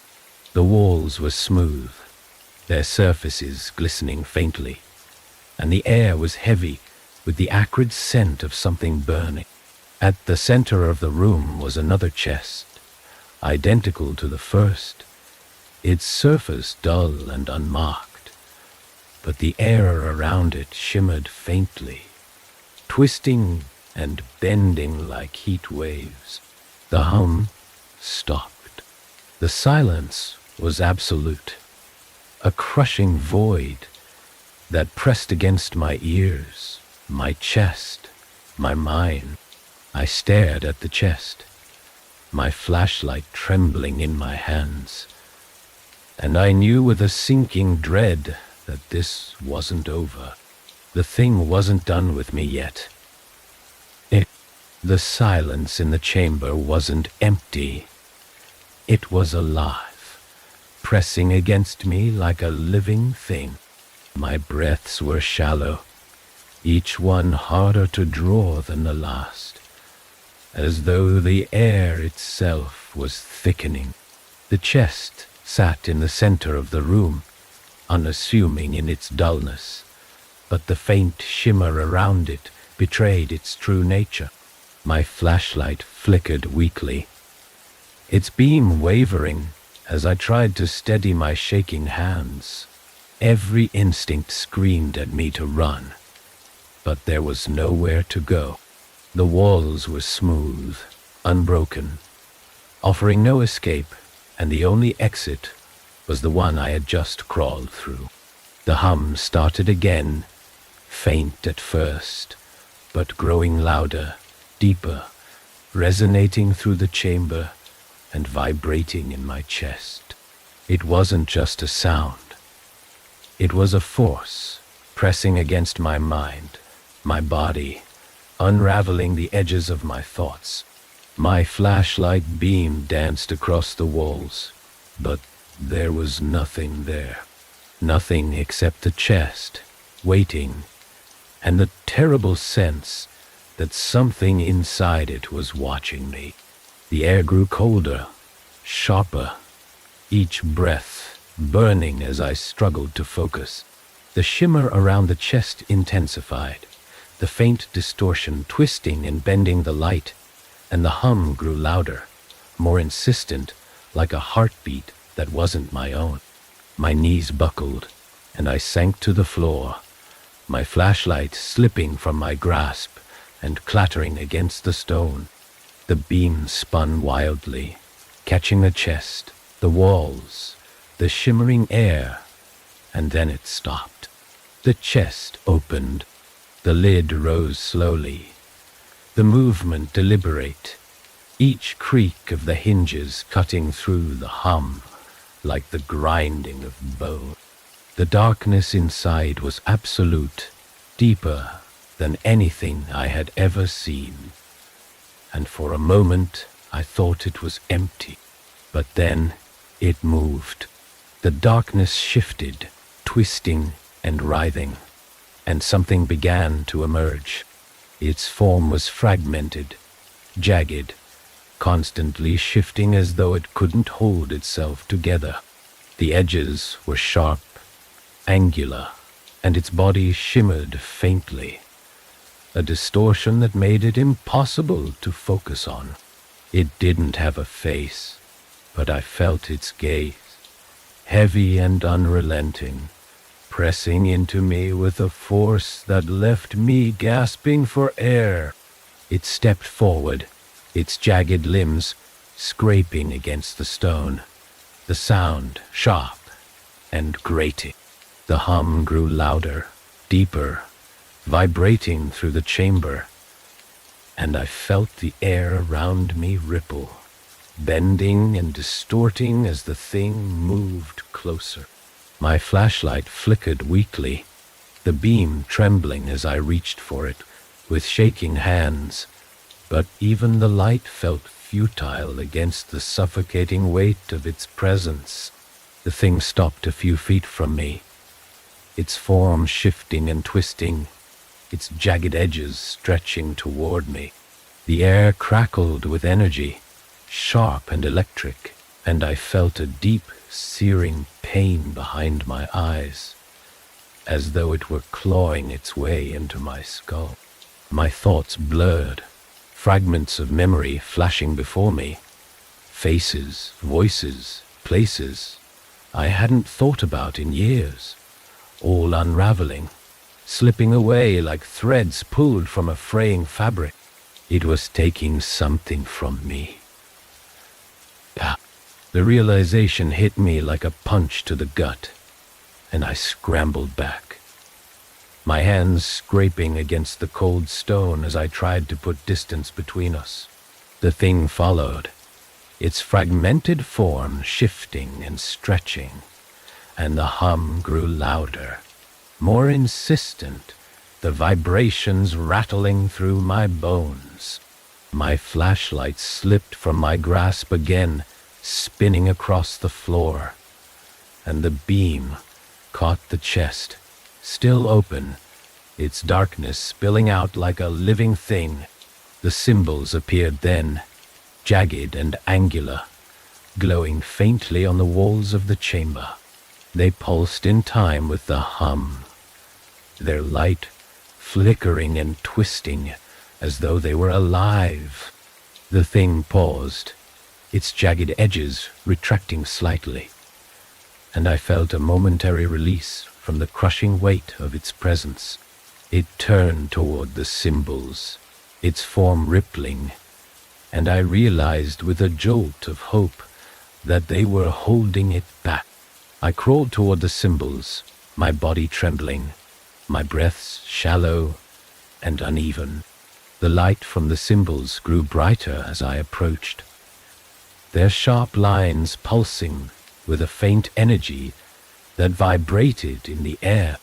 The thing turned back to me, its jagged limbs stretching, and I felt the weight of its gaze again, heavy and suffocating.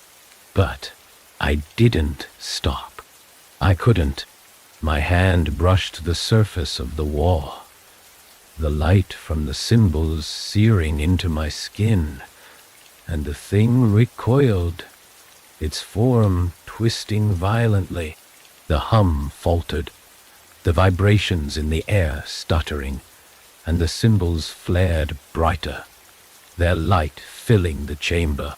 The thing let out a sound then, a deep, guttural roar that vibrated through the stone, shaking the walls and sending cracks, spider webbing across the surface. The chest slammed shut. The force of it knocked me back, the sound reverberating through the chamber like a gunshot. The symbols on the walls dimmed, their light flickering weakly, and the hum faded, leaving only the sound of my ragged breathing. The thing was gone. At least, I thought it was. The chest sat motionless in the center of the room, the shimmer around it gone. The air still and heavy, but the weight of the place remained. I grabbed my flashlight, the beam weak but steady, and staggered to my feet. My legs felt like lead, my body trembling. But I forced myself to move, to turn back toward the tunnel I had come through.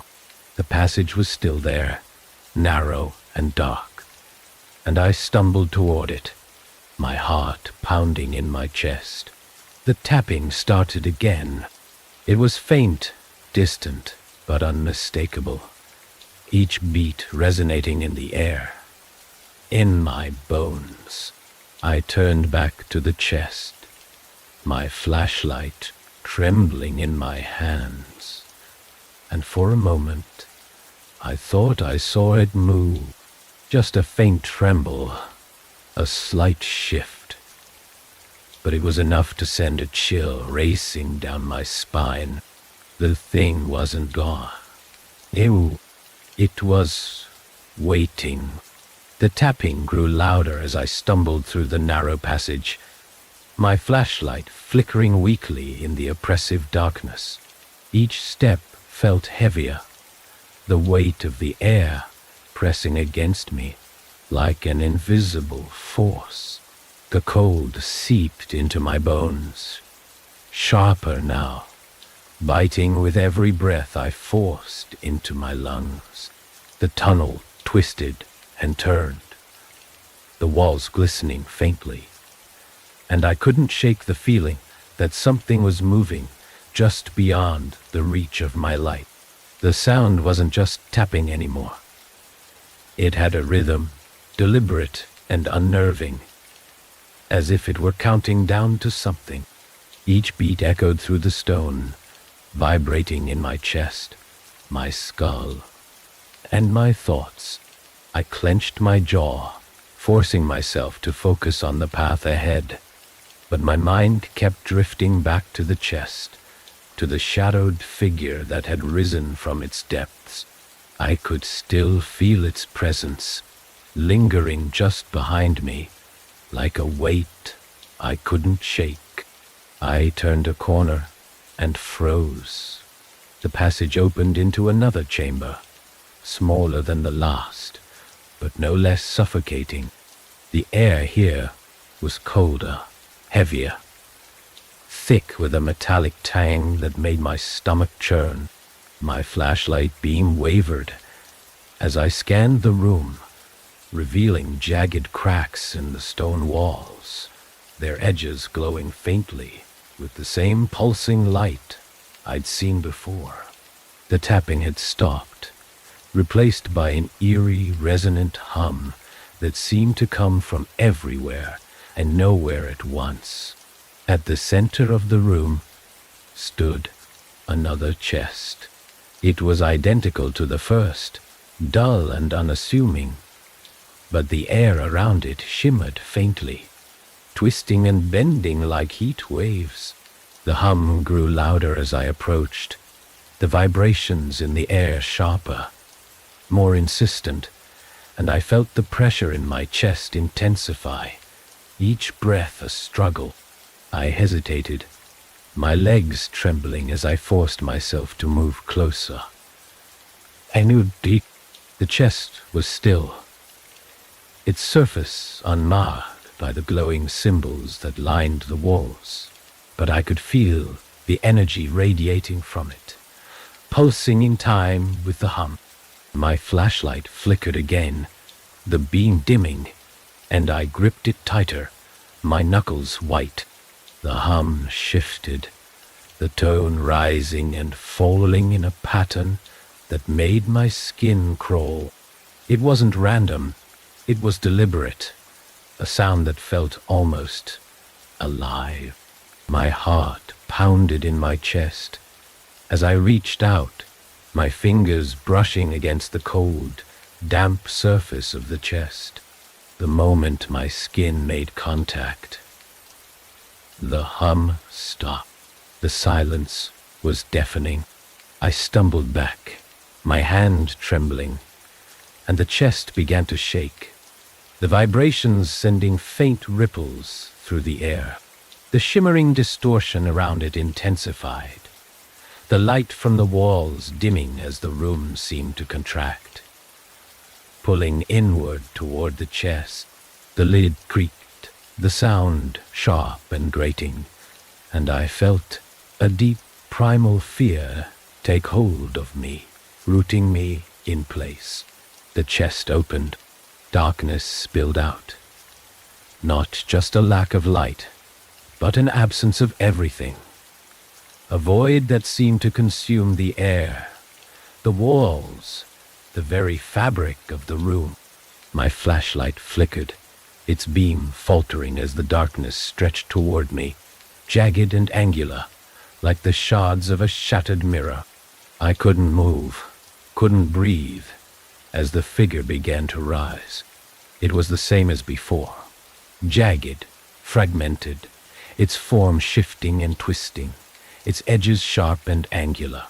But this time, it was larger, its presence heavier, more oppressive. The air crackled with energy, sharp and electric, and I felt my skin prickle, my chest tightening as the figure turned toward me. It didn't have a face, but I felt its gaze, cold and unrelenting, boring into me, with an intensity that made my knees buckle. My flashlight slipped from my grasp, clattering to the floor, and I scrambled back, my hands scraping against the rough stone. The hum returned, louder now, vibrating through the room, and the figure moved, its jagged limbs stretching toward me. A voice echoed in my mind, deep and guttural, resonating with a force that left me gasping for air.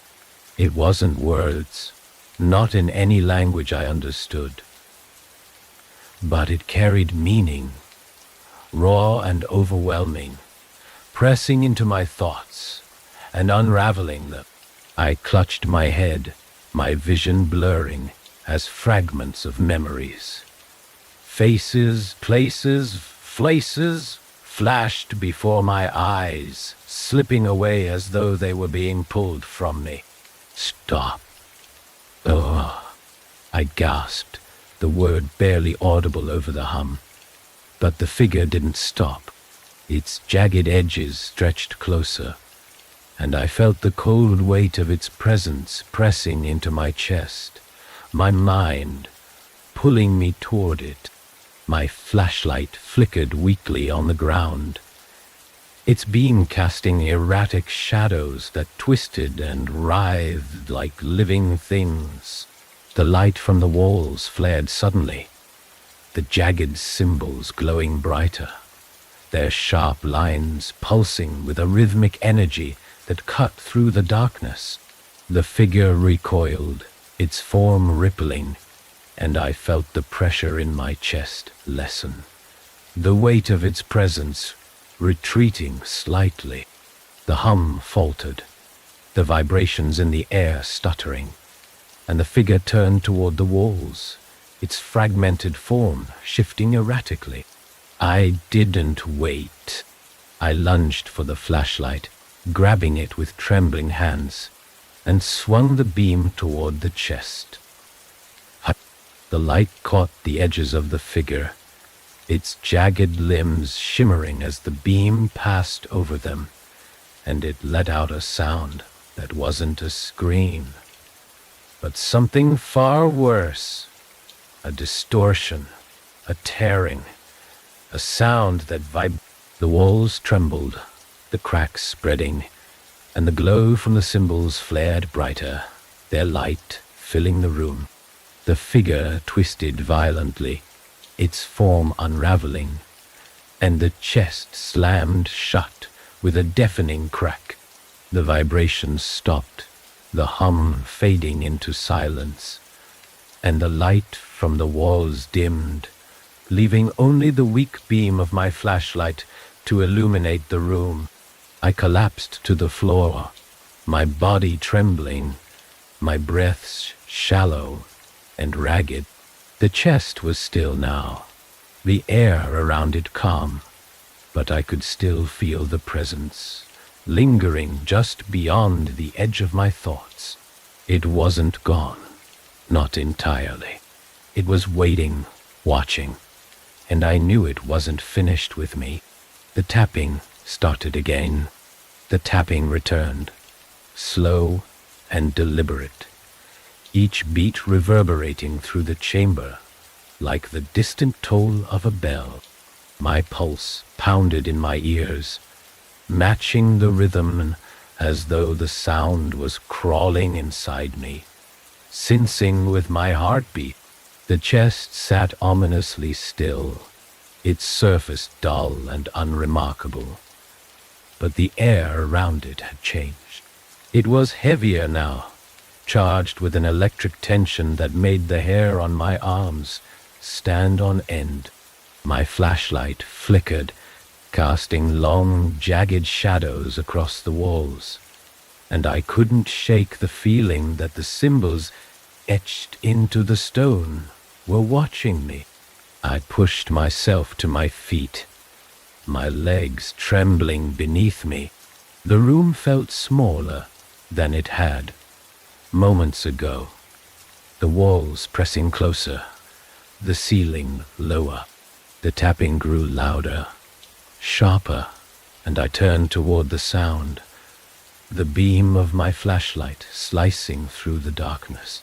I didn't see anything at first, just the same empty, suffocating void that filled every corner of this place. But then, the shadows shifted. It wasn't movement in the traditional sense. It was a distortion, a ripple in the air, as though the darkness itself was folding inward, collapsing and reforming into something solid. The tapping stopped, replaced by a low guttural hum that vibrated through the stone and into my chest. The air grew colder, the metallic tang of blood filling my nose, and I felt the weight of something massive pressing against me. It was here. The figure emerged from the shadows slowly, its jagged, fragmented form flickering in and out of focus like a glitch in reality. Its edges were sharp and angular, constantly shifting, and the space around it rippled, distorting the light. It didn't have a face, but I felt its gaze, heavy and unrelenting, boring into me with an intensity that made my knees buckle. I stumbled back, my flashlight shaking in my hands, and the figure moved forward, its fragmented limbs scraping against the stone with a sound that set my teeth on edge. The hum grew louder, deeper, vibrating through the chamber, and I felt my thoughts unraveling, fragments of memories slipping away, pulled toward the thing like leaves caught in a storm. "No," I whispered, my voice trembling, but the word felt meaningless, swallowed by the oppressive weight of the room. The figure stopped a few feet from me, its jagged edges stretching toward me, and I felt the cold, searing touch of its presence against my skin. My flashlight flickered weakly, the beam dimming, and the light from the walls began to fade. The symbols flickering like dying embers. The thing spoke. The sound wasn't a voice. It was a vibration, a resonance that filled the air and pressed into my mind. It wasn't language in any form I understood, but it carried meaning, raw and visceral, an overwhelming flood of emotion and intent that left me gasping for air. The words, or what I understood as words, burned themselves into my thoughts, a single command that echoed through the void: surrender. Adieu nisutida, tangmatula, ebist. I stumbled back, my shoulders slamming against the cold stone wall, and the symbols flared briefly, their light searing into the figure's fragmented form. It recoiled, its jagged limbs retracting, and I felt the weight of its presence lessen. The air around me growing fractionally lighter. My flashlight beam steadied, the light catching on the cracks in the walls, and I realized, with a jolt of clarity, that the symbols weren't just carvings. They were a barrier. The figure moved again, faster this time, its jagged form stretching toward me, and the hum grew louder, more insistent. The light from the symbols flickered weakly, their glow fading, and I knew they wouldn't hold for long. I turned, my flashlight darting across the room, and saw another tunnel, narrow and unlit, its entrance partially obscured by fallen debris. It wasn't much, but it was something. You saw dangerous. I ran. The hum rose to a deafening pitch, the vibrations rattling through my bones as I stumbled into the tunnel, my flashlight beam bouncing wildly off the jagged walls. The air was colder here, sharper, each breath burning in my chest, but I didn't stop. I couldn't. The thing was behind me. I could feel it. The cold weight of its presence pressing against my back, the hum vibrating through the stone, urging me forward. The tunnel twisted and turned, the walls narrowing, and I had to duck low to avoid the sharp edges of the rock above me. My flashlight flickered, its beam weak and sputtering, and the tapping returned, faint and rhythmic, echoing through the passage. The sound was wrong, out of sync with the vibrations of the hum, and it made my stomach churn, my vision blur. I stumbled into another chamber, smaller than the last, and collapsed to my knees, gasping for air. The walls here were different, smooth and featureless, devoid of the jagged carvings that had marked the other rooms. The light from my flashlight barely reached the far edges of the space, and the tapping grew louder, more erratic, as though the sound itself was unraveling. And then I saw it. The chest was here too, identical to the others, but the air around it shimmered violently, distorting the space, making it impossible to focus. The hum grew louder, the vibrations sharper, and I felt the weight of the thing pressing against me again, the cold seeping into my skin, my bones, my thoughts. The chest trembled, its lid shifting, and I knew what was coming. The tapping stopped. Liu, the lid creaked open, the sound sharp and grating, and the darkness inside spilled out, consuming the light from my flashlight, the walls, the very air around me. The figure emerged, larger this time, its jagged form stretching toward the edges of the room, and the hum became a roar, a deafening cacophony that vibrated through my skull, drowning out everything else. It wasn't just here. It was everywhere. And it wanted me. The roar swallowed everything. It wasn't just sound. It was weight, pressing against my body, my mind, tearing through my thoughts like jagged claws. The figure in the chest towered above me now, its fragmented form stretching to the ceiling, jagged edges glinting faintly in the weak beam of my flashlight. The walls trembled, cracks spiderwebbing outward, as the air around me twisted and buckled, bending under the sheer force of its presence. I couldn't move. My legs refused to obey, rooted to the spot, as though the thing had sunk its claws into the very marrow of my bones. The chest pulsed faintly, a sickly rhythmic glow spilling from its edges, and I realized, with growing dread, that the chest wasn't containing the thing. It was feeding it. The hum shifted, the deep guttural resonance vibrating through the chamber and rattling in my chest. My flashlight flickered weakly, the light barely holding against the overwhelming darkness that poured from the chest like liquid shadow.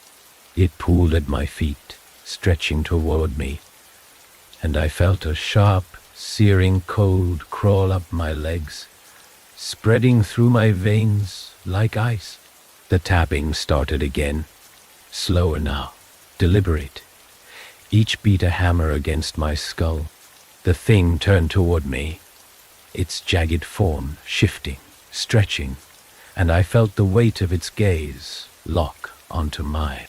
It didn't have eyes, but I could feel it looking at me, peeling back the layers of who I was, exposing everything I wanted to hide. The tapping grew louder, more insistent, and I realized it wasn't just noise. It was my heartbeat.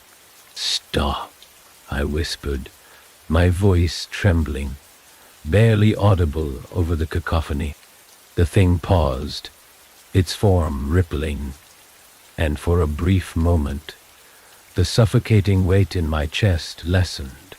The tapping slowed, the sound receding slightly, and I thought Hope was listening, but then it surged forward. The darkness wrapped around me, cold and suffocating, and I felt the sharp edges of the thing's presence pressing into me, cutting into my thoughts, unraveling them. Memories flashed before my eyes, faces, places, fragments of who I was, all torn away, pulled into the void. I screamed, the sound lost in the roar, and fell to my knees, clutching my head as the thing closed in.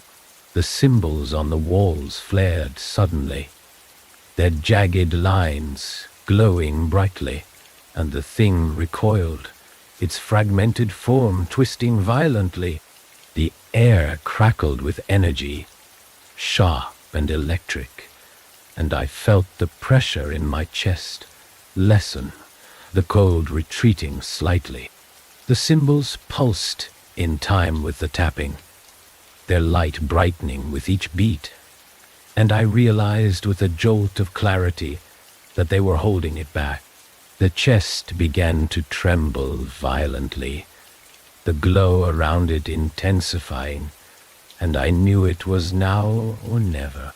My flashlight flickered in my hand, its beam weak but steady, and I forced myself to my feet, my legs shaking beneath me.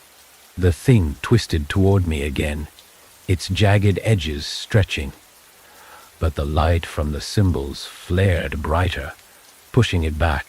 I stumbled toward the chest, the air around it crackling, the cold biting into my skin, and raised the flashlight above my head. The thing let out a sound, a deep, guttural roar that vibrated through the stone and rattled in my bones. But I didn't stop.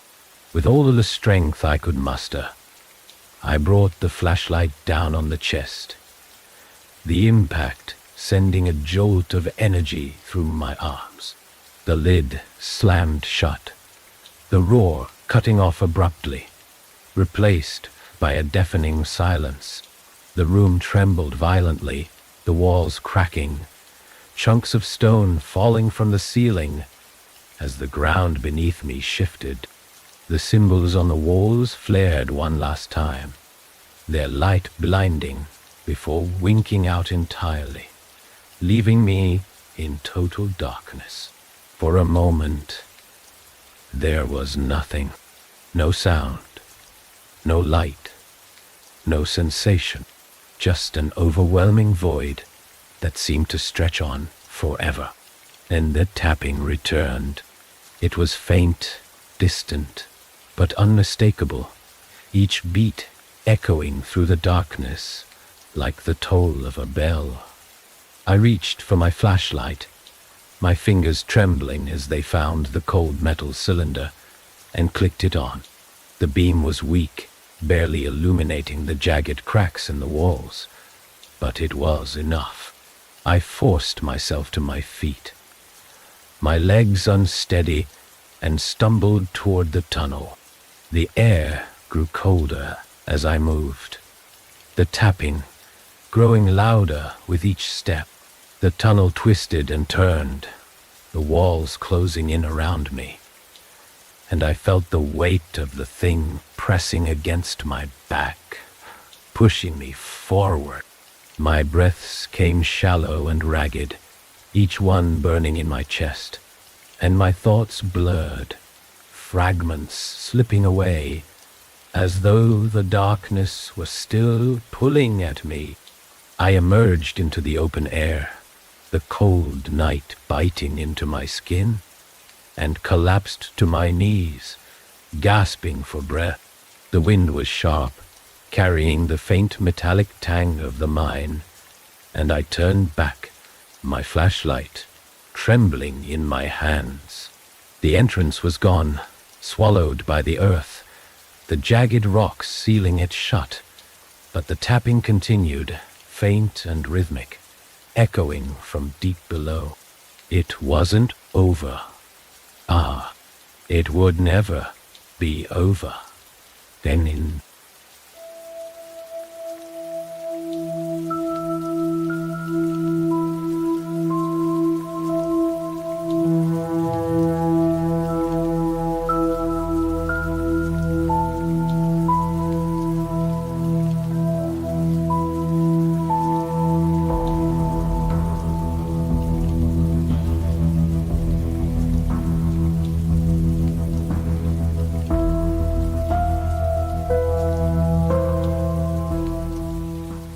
the iron gates loomed ahead, twisted and rusted, as though the forest had been trying to reclaim them for decades. The air was thick, damp, carrying the faint smell of moss and decay.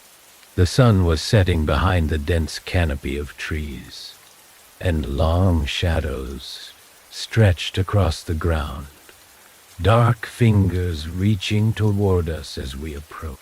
My flashlight trembled in my hand, the beam flickering faintly against the encroaching darkness. I tried to shake off the unease that clawed at my stomach, but it was impossible to ignore.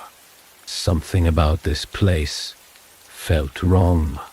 The asylum stood at the end of the overgrown path, its crumbling facade barely visible through the thick tangle of vines that clung to its wall. The windows were empty, dark, like hollow eyes staring out at nothing. The roof sagged in places, the structure leaning slightly, as though the earth itself was trying to drag it back into the ground. The air felt heavier here, pressing against my chest, each breath more labored than the last. Infinitely, the others moved ahead, their flashlights bobbing as they stepped through the gate. I followed. The crunch of dead leaves and brittle twigs underfoot deafening in the unnatural silence. The entrance was ajar. The heavy wooden doors cracked and splintered, one hanging loosely from its rusted hinges. A faint smell wafted out, damp wood, mildew, and something metallic, like old blood. I stepped inside, the beam of my flashlight cutting through the thick gloom, revealing peeling wallpaper, broken furniture, and scattered debris. The air was colder here, sharp and biting, and I pulled my jacket tighter around me, though it did little to ease the chill that had settled in my bones. The main hall stretched ahead, its walls lined with faded portraits, the faces distorted by water damage and time. My flashlight caught on a brass plaque beneath one of the frames, the letters tarnished but still legible. Dr. Alcott, head administrator, 1898. His face was blurred, but the faint outline of a stern expression remained, his gaze piercing even through the decay.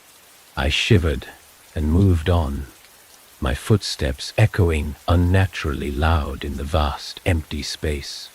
The others were ahead, their voices low and muted as they explored.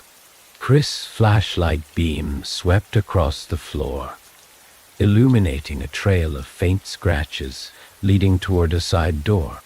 Haley knelt beside the marks, her gloved hand hovering over them, but not touching. She didn't need to say anything. We all saw it. These scratches weren't random. They were deliberate, a frantic, jagged pattern that clawed at the wood as though something or someone had been dragged across it. We followed the trail through the side door and into a narrow hallway.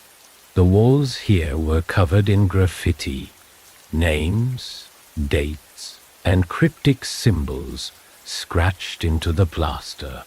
Most were illegible, the edges blurred by time and grime, but a few stood out. One symbol in particular repeated across several walls, a rough, circular shape with jagged lines radiating outward like fractured glass. My flashlight lingered on it, the lines seeming to twist and shift under the beam, and I quickly looked away, my stomach twisting with unease. The hallway ended in a staircase, the metal steps rusted and uneven, the railings slick with condensation. The trail of scratches continued down, disappearing into the shadows below. I hesitated. The hairs on the back of my neck standing on end. Something about the darkness at the bottom of the stairs felt alive, like it was watching, waiting. But the others were already descending, their flashlights bouncing off the damp walls, and I forced myself to follow, each step creaking ominously under my weight. The basement was worse. The air was thick and stagnant, heavy with the scent of mildew and something acrid that burned the back of my throat. The walls were bare concrete, slick with moisture, and the floor was uneven, covered in patches of grime and dark stains I didn't want to examine too closely. The trail of scratches led us to a large iron door, its surface marred with the same jagged symbols we'd seen upstairs. The door was slightly ajar, a faint rhythmic sound coming from the other side, soft, deliberate, like someone tapping on glass. I froze, my flashlight beam fixed on the door. The sound was faint, but unmistakable, each tap sending a shiver racing down my spine.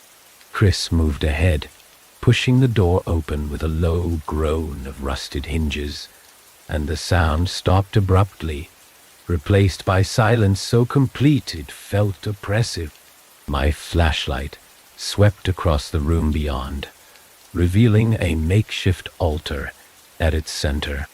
The altar was crude, built from stacked bricks and planks of wood, its surface stained dark with something old and unidentifiable. Strange objects were arranged on it, candles burned down to nubs, rusted chains, and what looked like fragments of bone. A journal lay open at the center, its pages yellowed and brittle, the writing scrawled in a hurried, jagged hand.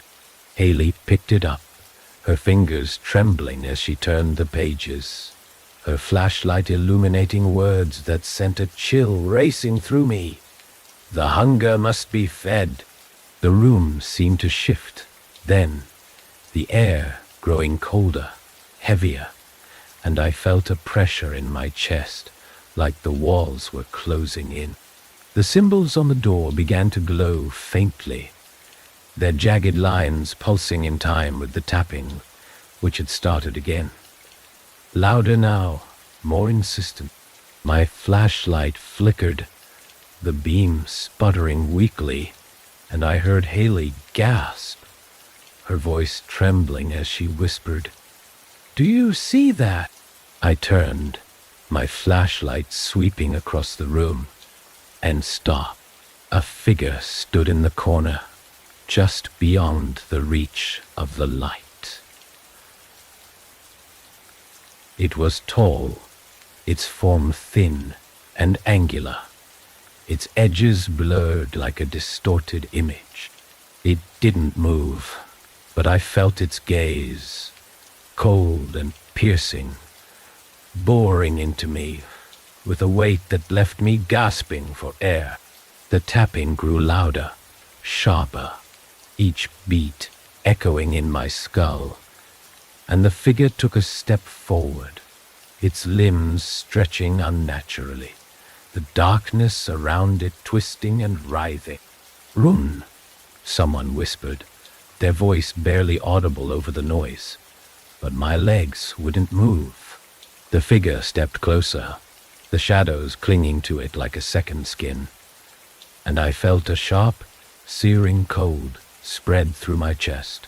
The room trembled, the symbols on the walls flaring brightly, and then everything went dark. The darkness wasn't just an absence of light. It was heavy, alive, pressing against me like a suffocating blanket. My chest tightened as the tapping grew louder, echoing in my ears and vibrating through my skull. The air was icy now, each breath burning as I forced it into my lungs. My flashlight flickered weakly, the beam barely penetrating the oppressive void. But I clung to it like a lifeline. I stumbled forward, my feet crunching against the damp, uneven floor, but the room felt endless, as if the walls had disappeared entirely. Behind me, Haley whispered something, her voice trembling, but the words were swallowed by the noise. The tapping had become erratic, frantic, a staccato rhythm that pulsed through the air like a heartbeat, out of sync.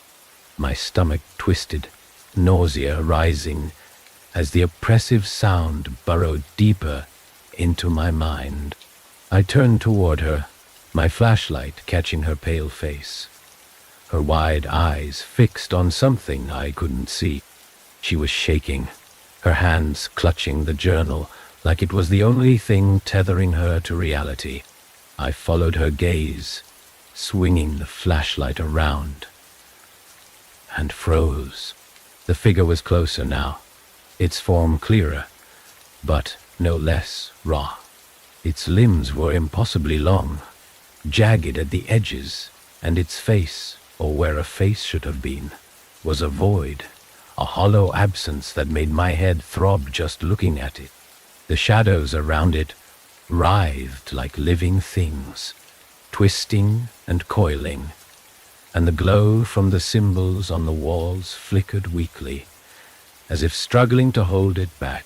The tapping stopped suddenly, replaced by a low guttural hum that seemed to emanate from the figure itself, vibrating through the air and into my chest.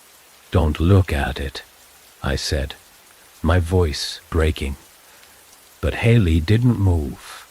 Her lips parted as if to speak, but no sound came out. The journal slipped from her hands, hitting the ground with a dull thud, and the figure shifted, its jagged form twisting toward her. I lunged forward, grabbing her arm and pulling her back, but the figure stretched impossibly fast, its shadowed limbs reaching toward us. The hum grew louder, resonating in my bones, and I felt a sharp, searing cold spread through my arm where it touched her. The light from my flashlight faltered, the beam flickering weakly, and for a moment, everything blurred.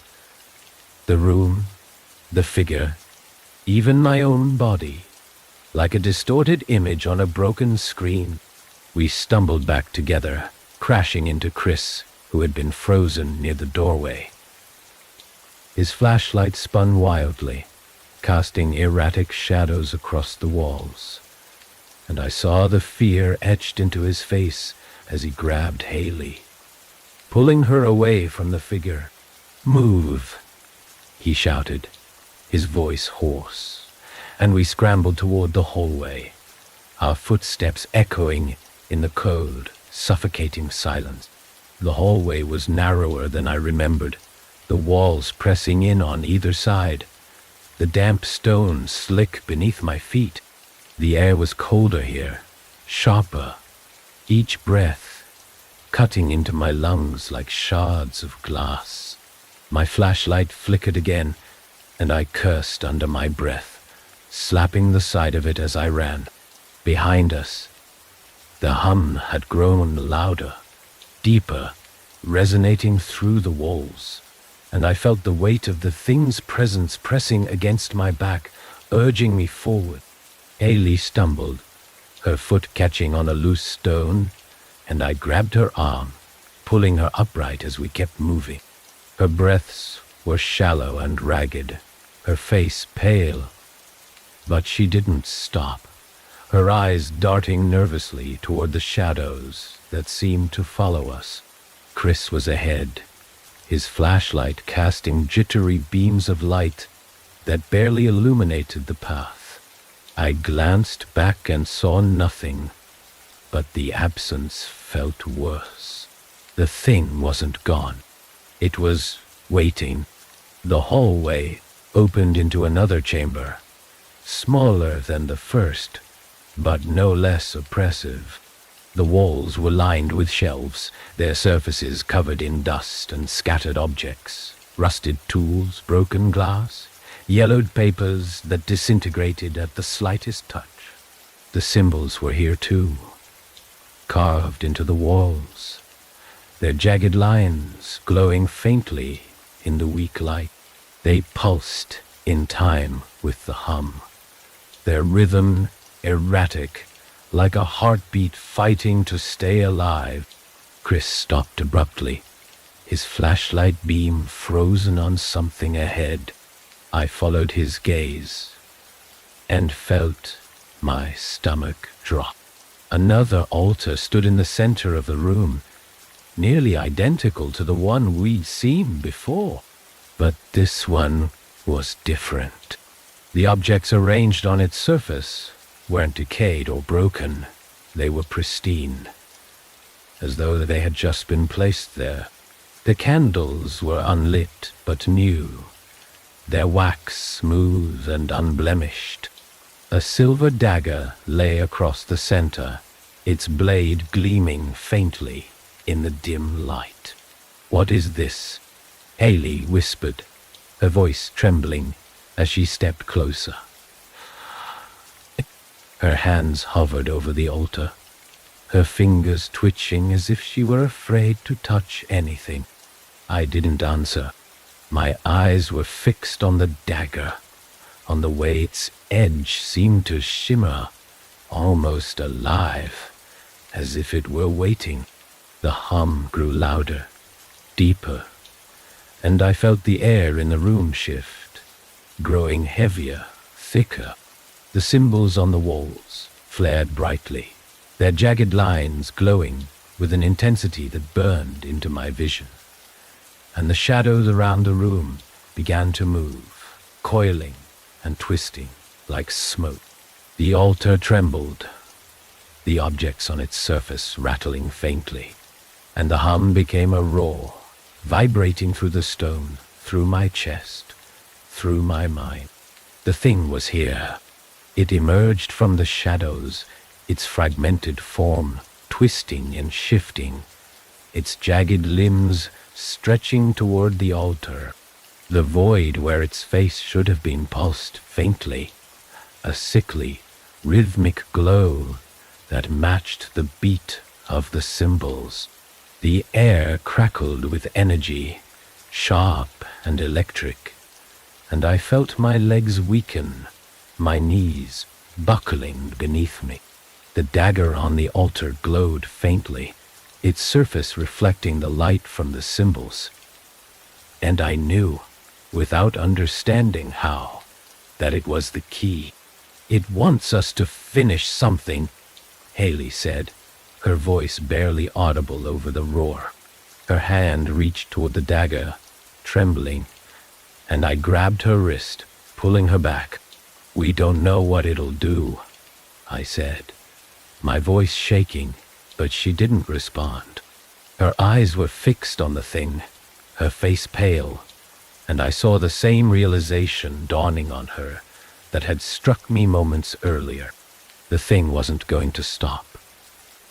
"Eddie would talking, that honey canids, tututhias canis." The thing wasn't going to stop. The weight of that realization crushed me, a suffocating presence that left no room for hope. The hum that had filled the chamber wasn't just sound anymore. It was alive, a force that pressed against my mind and body, unraveling the edges of my thoughts. The symbols on the walls pulsed faintly, their jagged lines glowing weakly, like dying embers fighting to stay alight. The air was cold, sharp, every breath cutting into my lungs, as though the room itself was devouring me.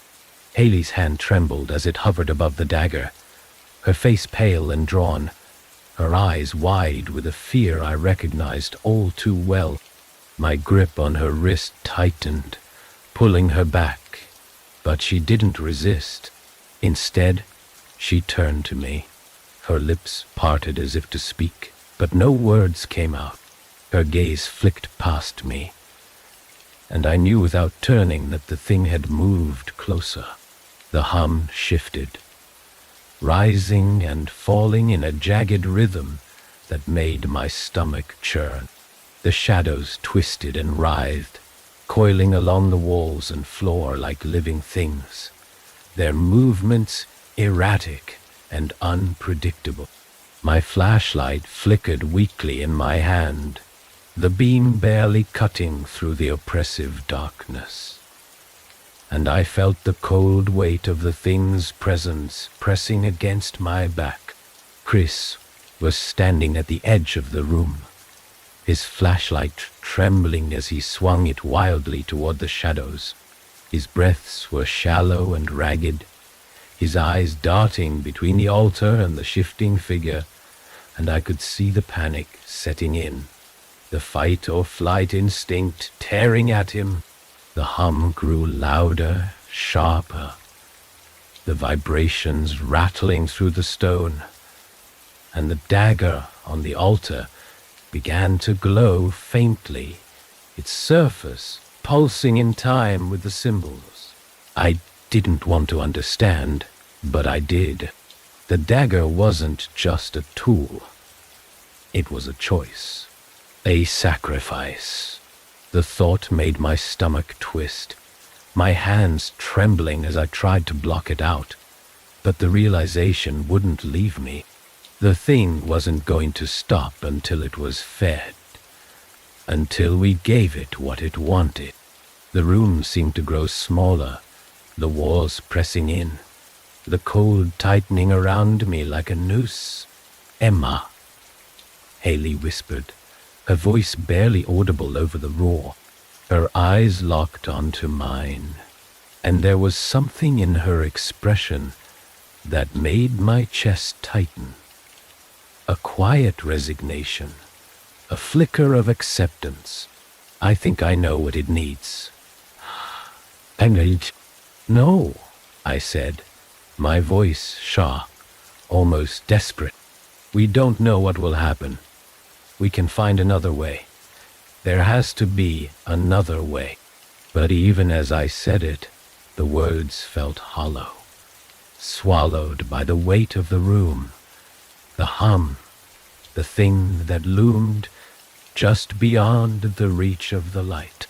Haley shook her head, her gaze shifting to the dagger, and I saw her hand twitch as if she were about to reach for it again.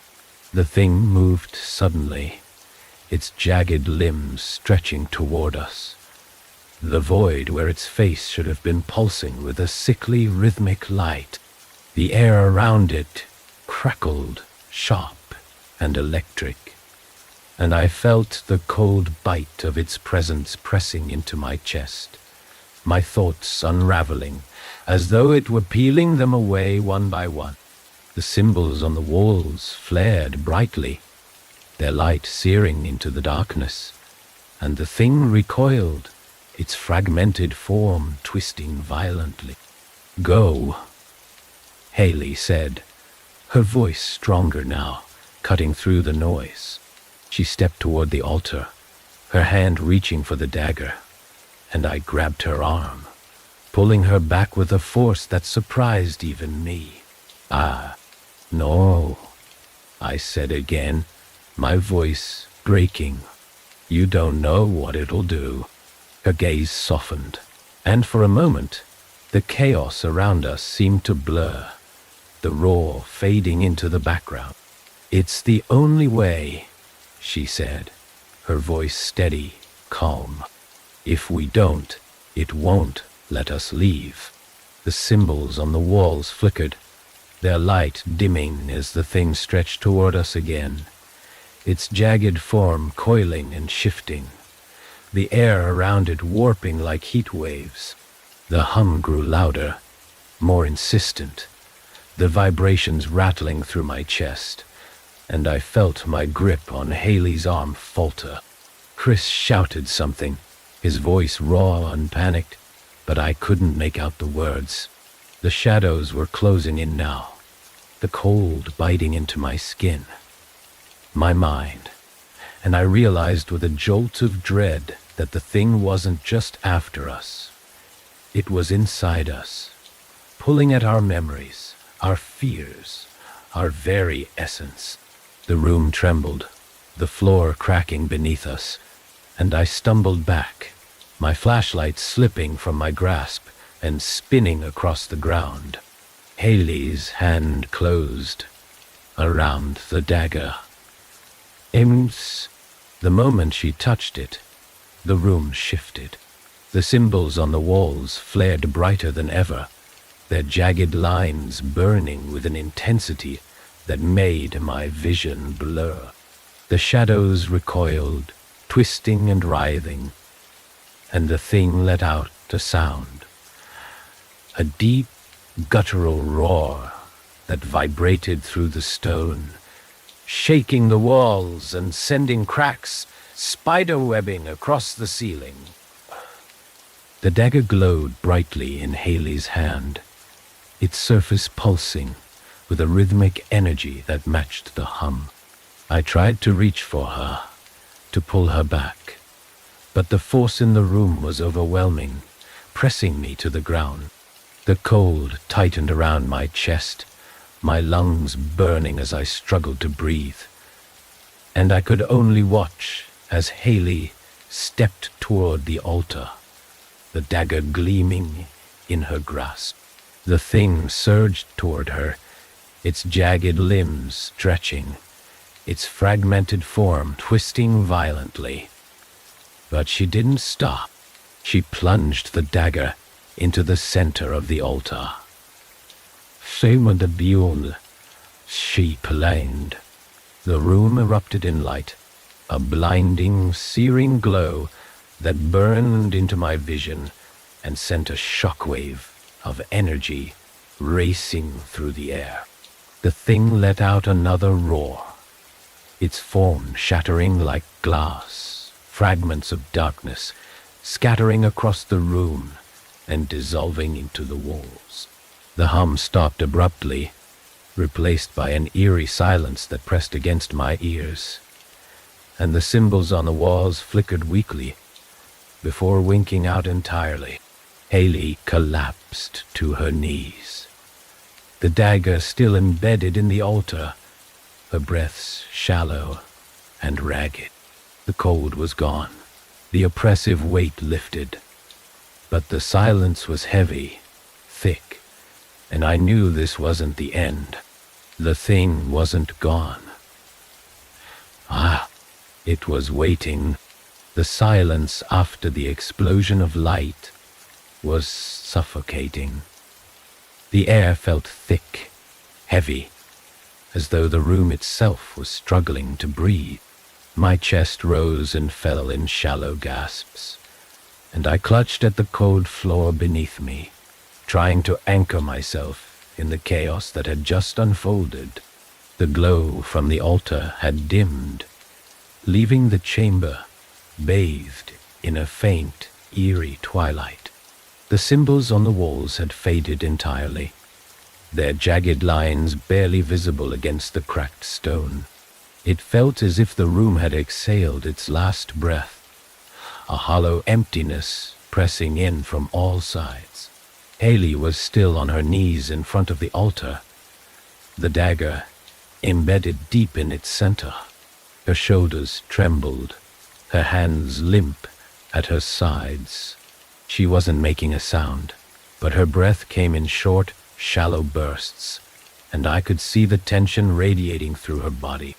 For a moment, I thought she might collapse entirely, and I took a shaky step toward her, my legs barely supporting my weight. "Haley," I said, my voice hoarse, cracking against the oppressive quiet. The sound felt too loud, intrusive, and it echoed faintly, bouncing back at me from the fractured walls. She didn't respond.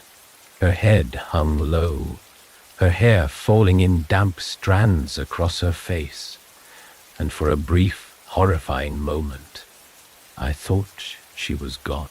Then she moved. Her hands gripped the edge of the altar, her fingers curling tightly against the stone. Slowly, she raised her head, her eyes meeting mine.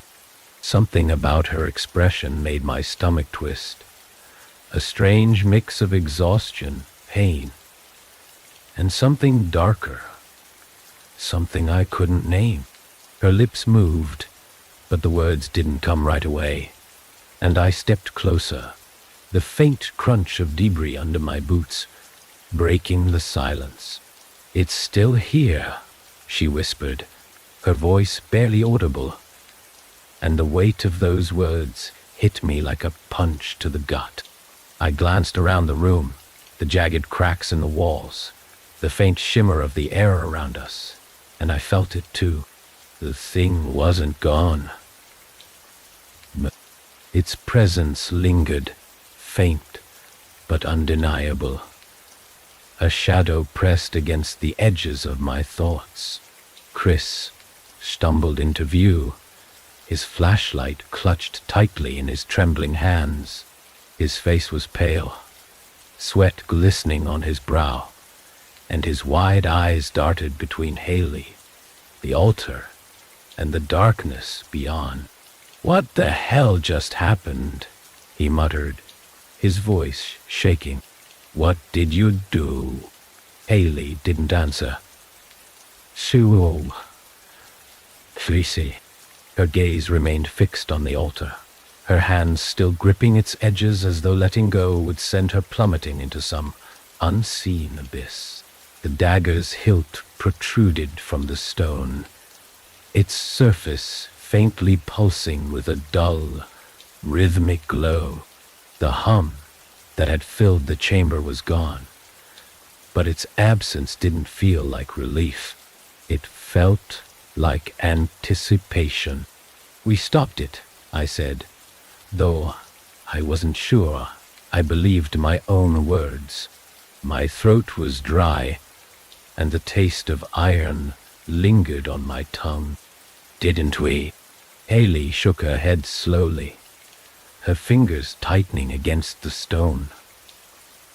"It's not over," she said, her voice steadier now, though no less haunted. "We just delayed it. It's waiting." "Waiting for what?" Chris snapped, his flashlight beam jittering as his hands shook. He stepped closer to the altar, his movements jerky and frantic. What else could it want? "We did what it wanted." "No," Haley interrupted, her voice sharp, cutting through his panic. She turned to face him, her expression grim. "We didn't stop it. We only woke it up." The words hung heavy in the air, and I felt the temperature drop sharply, the chill seeping into my bones. The faint shimmer in the air grew stronger, a distortion that made the edges of the room blur and ripple. The altar trembled slightly beneath Haley's hands, and the dagger's glow brightened, its light casting jagged shadows across the walls. The tapping returned.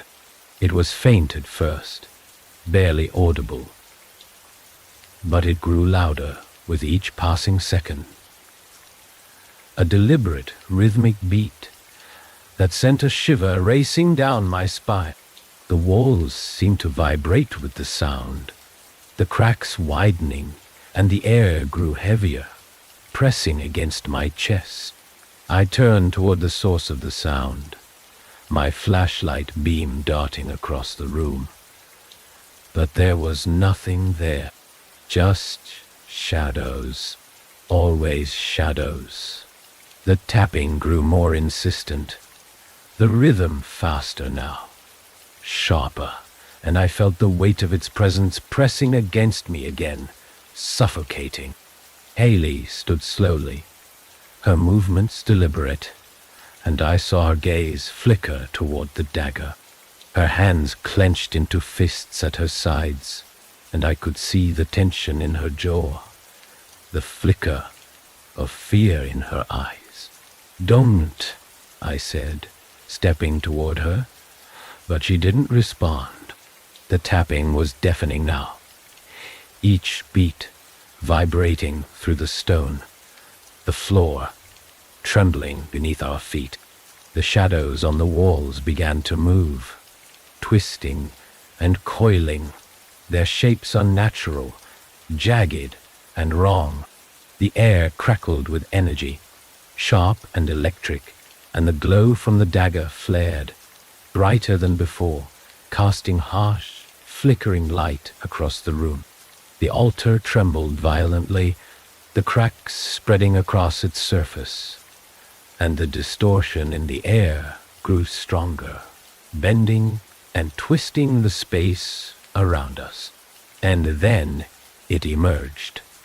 "Ha, unwind," And steed, the thing stepped from the shadows, its fragmented form coiling and shifting, its jagged limbs stretching toward the altar, the void where its face should have been pulsed faintly, a sickly, rhythmic glow that matched the beat of the tapping.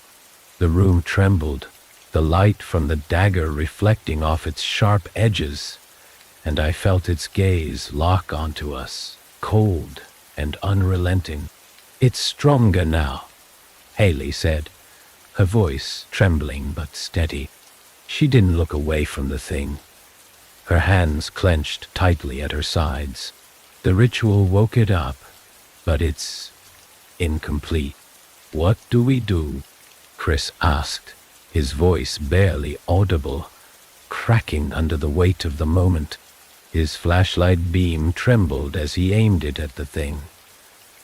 But the light didn't seem to touch it, bending around its fragmented form like water. Haley turned to me, her expression grim, her eyes filled with a mix of determination and fear. "We finish it," she said. The room trembled again, the tapping growing louder, sharper, and the shadows surged forward, swallowing the light. The tapping was deafening now, each strike a hammer pounding against my thoughts, driving splinters of panic deeper into my mind. The room vibrated with its rhythm, the jagged cracks in the walls widening as though the very foundation of the asylum was being pulled apart. The thing loomed before us, its fragmented, shadowy form stretching toward the altar, its edges shifting and flickering like broken glass caught in a storm.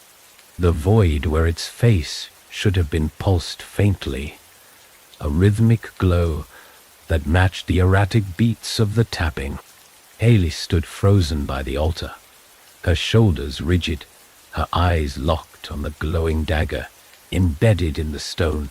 The blade pulsed faintly, its light spilling across her pale face, illuminating the fear etched into her features.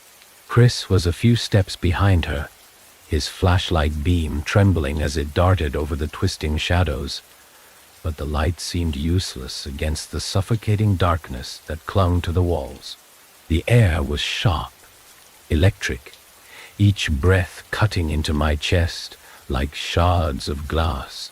I tried to move, to step forward, but my legs felt heavy, rooted to the floor by an invisible force that pressed down on me, wrapping around my body like icy chains.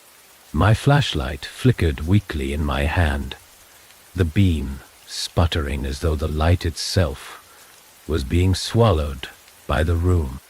The symbols on the walls were dim now, their jagged lines barely visible, and I felt the weight of their fading glow like a crushing loss. Whatever protection they'd offered was slipping away. The thing moved, its jagged limbs stretched forward, the sharp edges scraping against the floor with a sound that set my teeth on edge. The air around it rippled, distorting the space as though the room itself was being warped by its presence. I could feel it pressing against my mind, peeling back the layers of my thoughts, unraveling my memories, my fears. My chest tightened, my breaths shallow and rapid, as though the very act of breathing had become a battle I was losing. Haley's voice broke through the chaos, sharp and trembling. "It's not complete. The ritual. Pa, pedels, penenol." She faltered, her gaze snapping to the dagger, and I saw her hands clench into fists at her sides. "It needs more." "What do you mean more?" "Bien." Chris' voice cracked, panic thick in every word. He was backing away from the altar now, his flashlight darting wildly, his steps uneven, as though he couldn't trust the ground beneath him. We already, Haley, we can't. No, it's not enough, she shouted, her voice echoing in the trembling chamber. She turned to face us, her expression raw, a mixture of desperation and resolve that sent a cold shiver racing down my spine. The ritual isn't finished. It's waking up. But if we don't stop it, if we don't give it what it wants, it'll never let us leave. The tapping stopped abruptly. The silence that followed was worse than the noise. A suffocating void that pressed against my ears, my chest, my mind. The room trembled violently, the cracks in the walls spreading like veins, and the shadows surged forward, swallowing the weak glow of the dagger. The thing loomed closer, its jagged form stretching toward Haley, and I saw her flinch, her hands trembling as she reached for the blade. "No," I said, the word escaping before I could stop it. My voice sounded small, fragile, lost in the suffocating weight of the room. "We don't know what it wants. We don't know what'll happen." Haley's gaze met mine, and there was something in her eyes that made my chest tighten. A quiet, unshakable certainty. "I do," she said softly, her voice steady despite the tremor in her hands. "It wants a sacrifice." The words hit me like a physical blow, knocking the air from my lungs. I shook my head, the denial automatic, instinctive. No, there has to be another way. "We can't." "There isn't," she interrupted, her voice cutting through mine with a sharpness that left no room for argument. "It's the only way to finish the ritual. The only way to stop it." Chris stepped forward, his flashlight beam catching on her face, his expression a mixture of horror and disbelief. "Haley, no. You can't." "I have to," she said, her voice firm now, resolute. Her gaze flicked back to the dagger, her fingers trembling as she reached for it. "If I don't, it'll take all of us." The thing surged forward, its jagged limbs stretching. The void where its face should have been glowing brighter, more erratic. The air crackled with energy, sharp and electric, and the ground beneath us shifted, sending me stumbling. Haley's hand closed around the hilt of the dagger, and the glow from the blade flared brightly, illuminating the chamber in a harsh, flickering light. "Haley, stop," Chris shouted, his voice raw. But she didn't hesitate. She pulled the dagger from the altar, the blade gleaming faintly, and turned to face the thing. Her hands were steady now, her shoulders squared, and I saw the faintest flicker of a smile on her lips, not of joy, but of peace. "Get out," she said, her voice steady, unyielding. "Go. I'll finish it." "No." I lunged forward, my legs finally responding, but the air between us rippled violently, an invisible force slamming into me and sending me sprawling to the ground. Chris grabbed my arm, pulling me upright, his face pale, his expression torn between terror and helplessness. Haley stepped toward the thing, the dagger gleaming in her grasp. "Envelop, no." Haley. The shadows coiled around her, twisting and writhing. But she didn't falter. The light from the blade grew brighter, cutting through the darkness, and the thing recoiled, its jagged form twisting violently, the hum rising to a deafening roar. "Go!" she shouted, her voice ringing out over the chaos. And Chris dragged me backward, his grip iron tight as he pulled me toward the crumbling doorway. The air was heavy, suffocating, the vibrations rattling through my chest. But I couldn't tear my eyes away from Haley as she raised the dagger high, the light from the blade spilling across the room like liquid fire. The last thing I saw was the jagged glow of the blade as it plunged into the heart of the shadows, the room erupting in blinding light. And then everything went dark. The light burned behind my eyelids, searing into my mind even as I lay sprawled on the cold, trembling ground.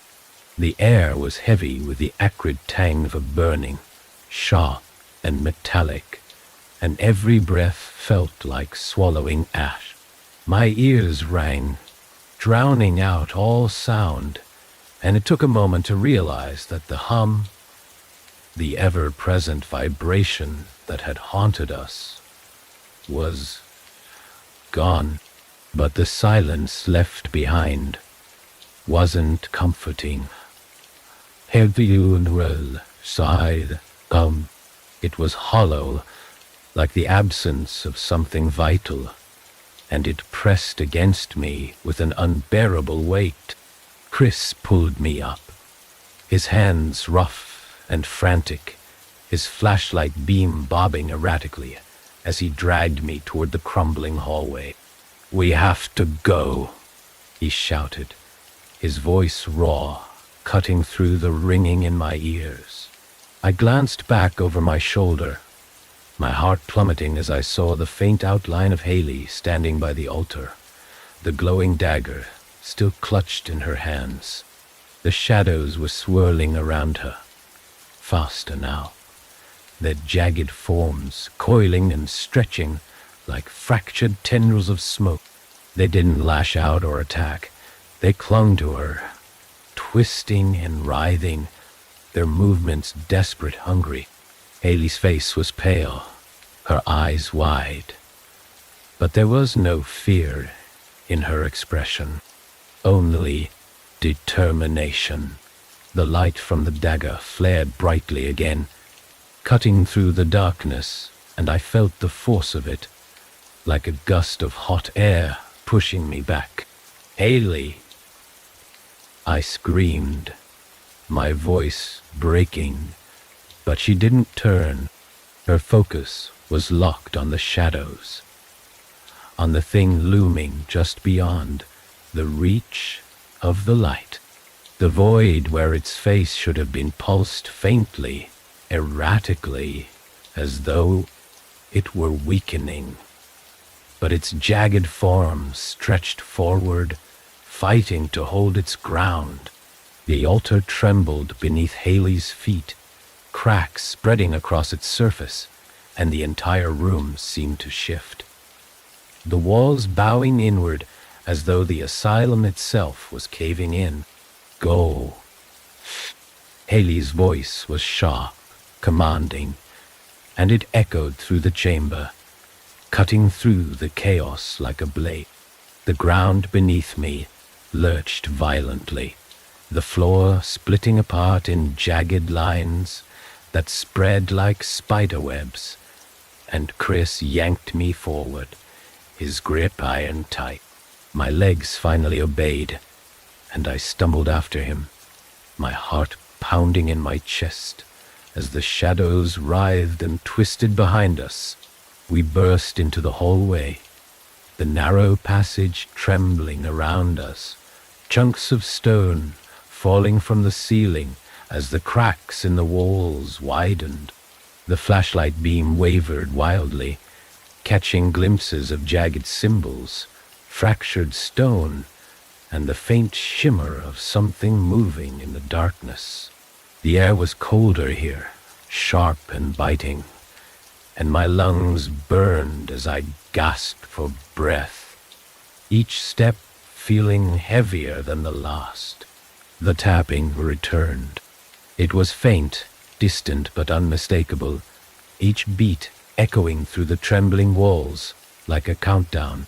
The sound sent a shiver racing down my spine, my stomach twisting with dread as the vibrations rattled through my chest. Chris glanced back, his face pale, his expression filled with the same unspoken fear that churned in my gut. We didn't say anything. We didn't have to. The hallway twisted and turned, the walls narrowing, the floor uneven and slick with moisture. My flashlight beam caught on something ahead. A door, partially ajar, the faintest sliver of light spilling through the gap. I surged forward, my breath catching in my throat as I pushed through, the cold metal scraping against my arm as I stumbled into the open air. The night was sharp and frigid, the wind biting against my skin as I collapsed to my knees in the dirt.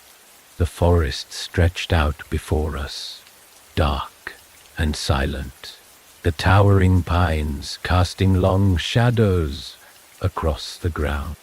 The asylum loomed behind us, its crumbling facade barely visible in the dim light. But I couldn't bring myself to turn around. My chest heaved as I sucked in desperate gulps of air, the weight of the asylum's suffocating presence still clinging to me. Chris sank to the ground beside me, his flashlight falling from his grasp and rolling into the dirt. His hands were trembling, his breath ragged, and he clutched at his chest as though trying to steady his heartbeat.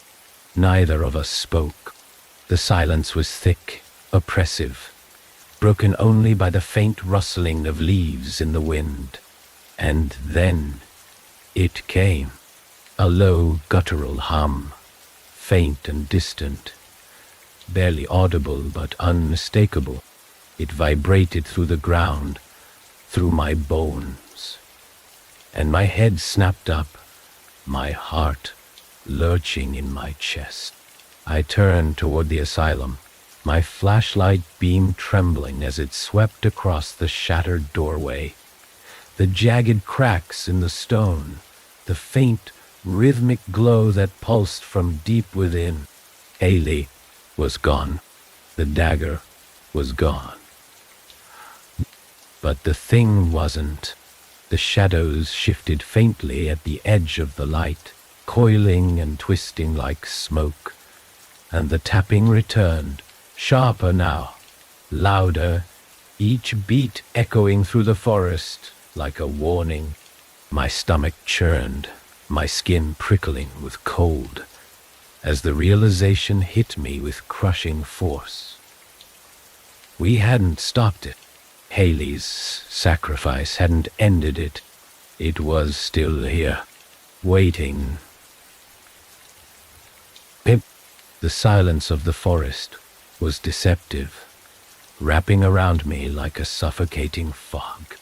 The cold night air bit into my skin, sharp and unrelenting, but it wasn't enough to clear the haze that had settled over my thoughts. My heart was pounding, the rhythm echoing in my ears, as if it were trying to match the faint tapping that still lingered in the distance. The ground beneath me felt unstable, as though the earth itself was rejecting my presence, urging me to flee. Chris sat a few feet away, his head buried in his hands, his breathing shallow and uneven. His flashlight lay discarded in the dirt, its beam casting weak, jittery light over the uneven forest floor. Neither of us had spoken since we stumbled out of the asylum. Henry's dal, Gedma.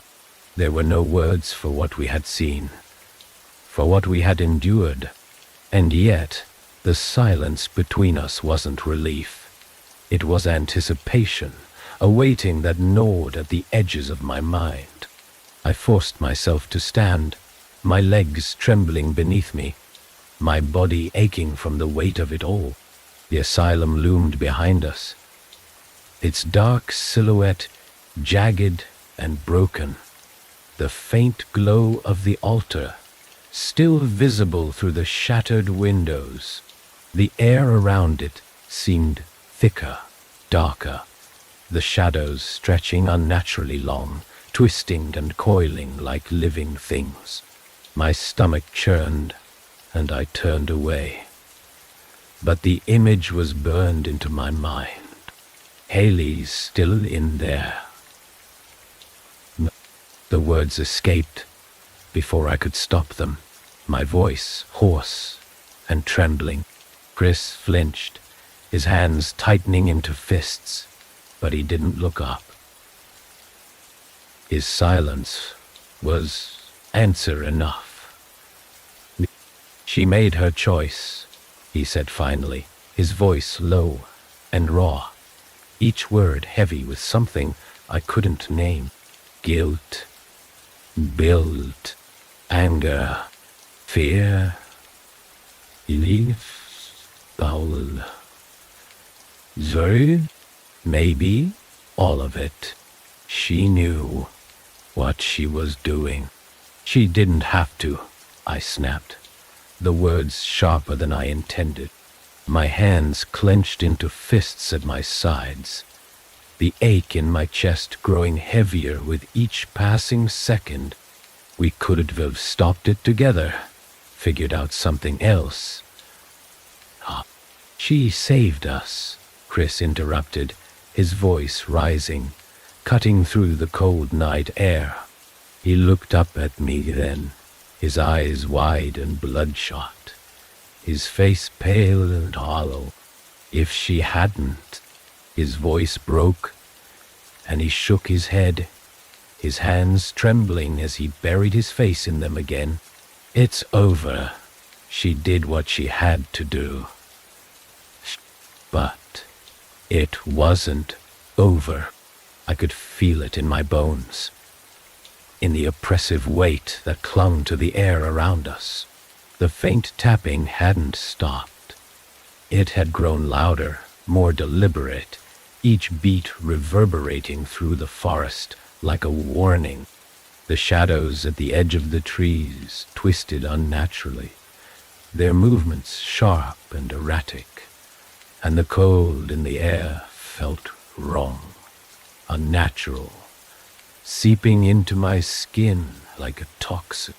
We have to go, I said, the words barely more than a whisper. Ow! My hands were shaking, and I gripped the strap of my backpack tightly, as if holding on to something solid could keep me grounded. We have to leave before I could finish. The forest shifted. The shadows around us surged forward, coiling and stretching. And the tapping grew louder, sharper, each beat pounding against my chest like a hammer. The air crackled with energy, sharp and electric, and I felt the weight of its presence pressing against me again, suffocating. Chris scrambled to his feet, his flashlight beam darting wildly through the trees, but the light seemed useless against the encroaching darkness. It's here, he whispered, his voice trembling. His flashlight flickered, the beam sputtering weakly before going out entirely. He cursed under his breath, fumbling with the flashlight. But I couldn't look away from the shadows. The tapping stopped. Jag nådde ljus din kassa. Amordi Channel. The silence that followed was worse than the noise. A heavy, suffocating void that pressed against my ears, my chest, my mind. My flashlight flickered weakly in my hand, the beam trembling as I swung it toward the trees. But there was nothing there, just darkness. And yet, I could feel it. The thing that had hunted us, its presence pressing against the edges of my thoughts, unraveling them. A low, guttural hum rose from the shadows, faint and distant at first, but growing louder, deeper, vibrating through the ground and rattling in my bones. The shadows shifted, twisting and coiling like smoke, and I saw it. The figure stepped from the darkness, its fragmented form jagged and shifting, its edges sharp and angular. It didn't have a face, but I felt its gaze, cold and unrelenting, boring into me with an intensity that left me gasping for air. The void where its face should have been pulsed faintly, a sickly, rhythmic glow that matched the beat of the tapping. The air grew colder, sharper, and I felt the weight of its presence pressing against me, suffocating. Chris shouted something, his voice distant, muffled, as though it were coming from underwater. I tried to move, to run, but my legs refused to obey, rooted to the ground by the crushing weight of the thing's gaze. My flashlight slipped from my grasp, clattering to the ground, and the beam spun wildly, catching glimpses of the twisting shadows, the jagged edges of the figure's form, the faint glow that pulsed in time with the tapping. And then it spoke. The voice wasn't a sound. It was a vibration, a resonance that pressed into my mind, filling it with images and emotions I couldn't understand. It wasn't words, not in any language I knew, but it carried meaning, raw and overwhelming, a flood of intent that left me trembling. It wasn't finished with us. The figure stepped closer, its jagged limbs stretching toward me, and the tapping returned, faster now, sharper. Each beat a hammer against my skull. I stumbled back, my breath catching in my throat, and Chris grabbed my arm, pulling me toward the path. "Run!" he shouted, his voice breaking, and I finally forced my legs to move. The forest closed in around us as we ran, the shadows twisting and writhing, the tapping echoing through the trees, louder and faster with each step. The air was freezing, each breath burning in my lungs, and my thoughts were a blur, fragments slipping away like threads pulled from a fraying fabric. The thing was behind us. I could feel it, the cold weight of its presence pressing against my back, the hum vibrating through the ground, through my bones. We broke through the tree line and stumbled into the open, the moonlight casting long shadows across the empty road. I collapsed to my knees, gasping for breath, my chest heaving, and Chris fell beside me, his hands clutching the ground as though it might anchor him. The tapping stopped, and the silence returned, but it wasn't over. I could feel it. The thing wasn't gone. It never would be.